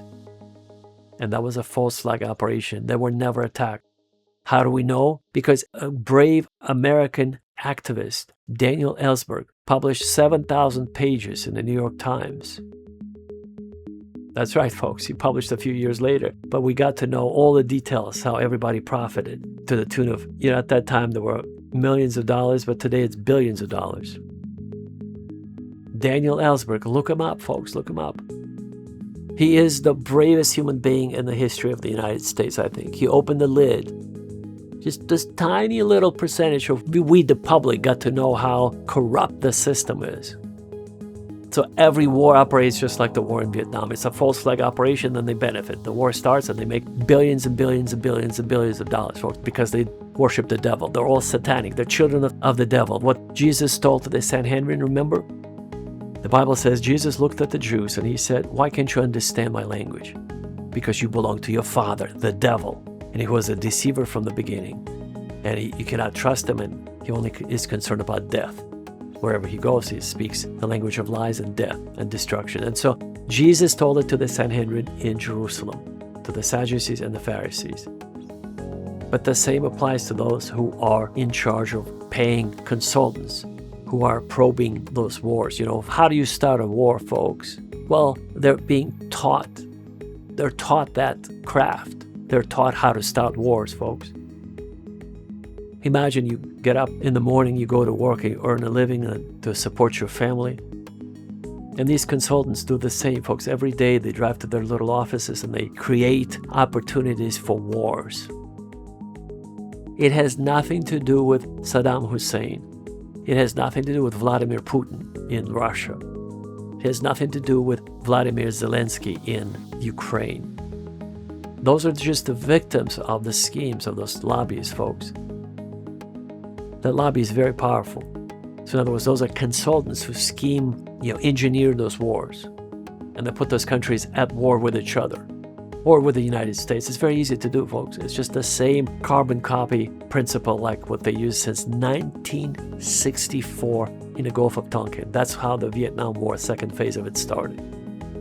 And it's all documented. We all know it's true because of Daniel Ellsberg, who exposed those lies, exposed those schemes, exposed that scam, exposed that satanic, diabolical operation, folks.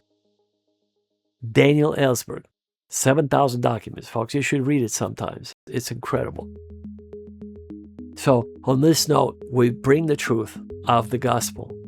We bring the truth, folks, to all Christians, to all Muslims, to people who are just spiritual seekers, people who would like to move to a safe country where the traditional family values are still upheld, and that is the Republic of Armenia. Thank God that is still intact. The purpose of this channel and of our messages is to awaken you to the truth, to help you get closer to God, and to help you move to Armenia if you so choose. Just like Joel Tenney moved to Armenia after he heard about that it was the first Christian nation, about the traditional family values, and the fact that, Armenia needed people like Joel, that he could do some major work through his nonprofit, helping orphans and widows who lost their husbands and sons in the last few wars with Azerbaijan, between Armenia and Azerbaijan. So that's Joel Tenney, folks. If you have the same disposition as Joel Tenney, if you're so inclined to move to Armenia, write to us. we would be happy to facilitate your move. We would be happy to assist you in any way we know how. If we can't, we'll connect you with other organizations in Armenia who will be able to help you with your relocation. So you could find a job. They have various programs, folks, for your job qualifications, depending on your background. So if it's not through us, we'll connect you with the right organization, folks. The point is, if you'd like to move to a Christian country with traditional family values, where there's still a husband and wife and children as the only sort of a nucleus of a society and nothing else, no other monkey business, so to speak, then Armenia is your destination. Very, very kind people, very family-oriented people. There's God and family, number one for Armenians. That's it, folks. Contact us. Go to our website, myarmenianfamily.com. Go to a contact form. Send us your information. If you wish to send us your resume or your CV, you could do so. You could upload up to a 10 megabyte file. We prefer a PDF file. And we'll have a better idea about your qualifications so we can connect you with the right person. Our team will be in touch, discuss your desires, and will help you move to Armenia. On this note, I want to say thank you for your precious, precious time that you spent with us today. This was not by accident. This was God's will. I operate in the Spirit. And if you were searching for this, this was the answer to your prayers. God has used me to communicate to you that your prayers have been answered. So if you were searching and looking for such an opportunity to move to such a wonderful country, Christian country, where traditional family values are still upheld, you could do so. If you'd like to just come to Armenia, you don't need a visa for most countries. If you'd like to permanently relocate to Armenia like Joel Tenney did, we will assist you in doing so, especially if you're an engineer, a scientist, or a mathematician. We'll find you a well-paying job, an apartment, a house, or condominium, and a car or SUV, whatever you prefer. And if we can't help you, we'll connect you with a local organization in Armenia. There are several options. So write to us, go to our website, share this information with your friends and family members, especially if you're part of our Christian family, 2.6 billion strong around the world. And if you're a fellow Armenian, there are 17 million of us scattered around the world. Please also do the same. Share it with your family and friends. On this note, folks, I want to wish you all the best. God bless you. Peace be upon you at all times. We want to see you at the very top. We want to see you in Armenia, and we'll talk to you very soon. Take care.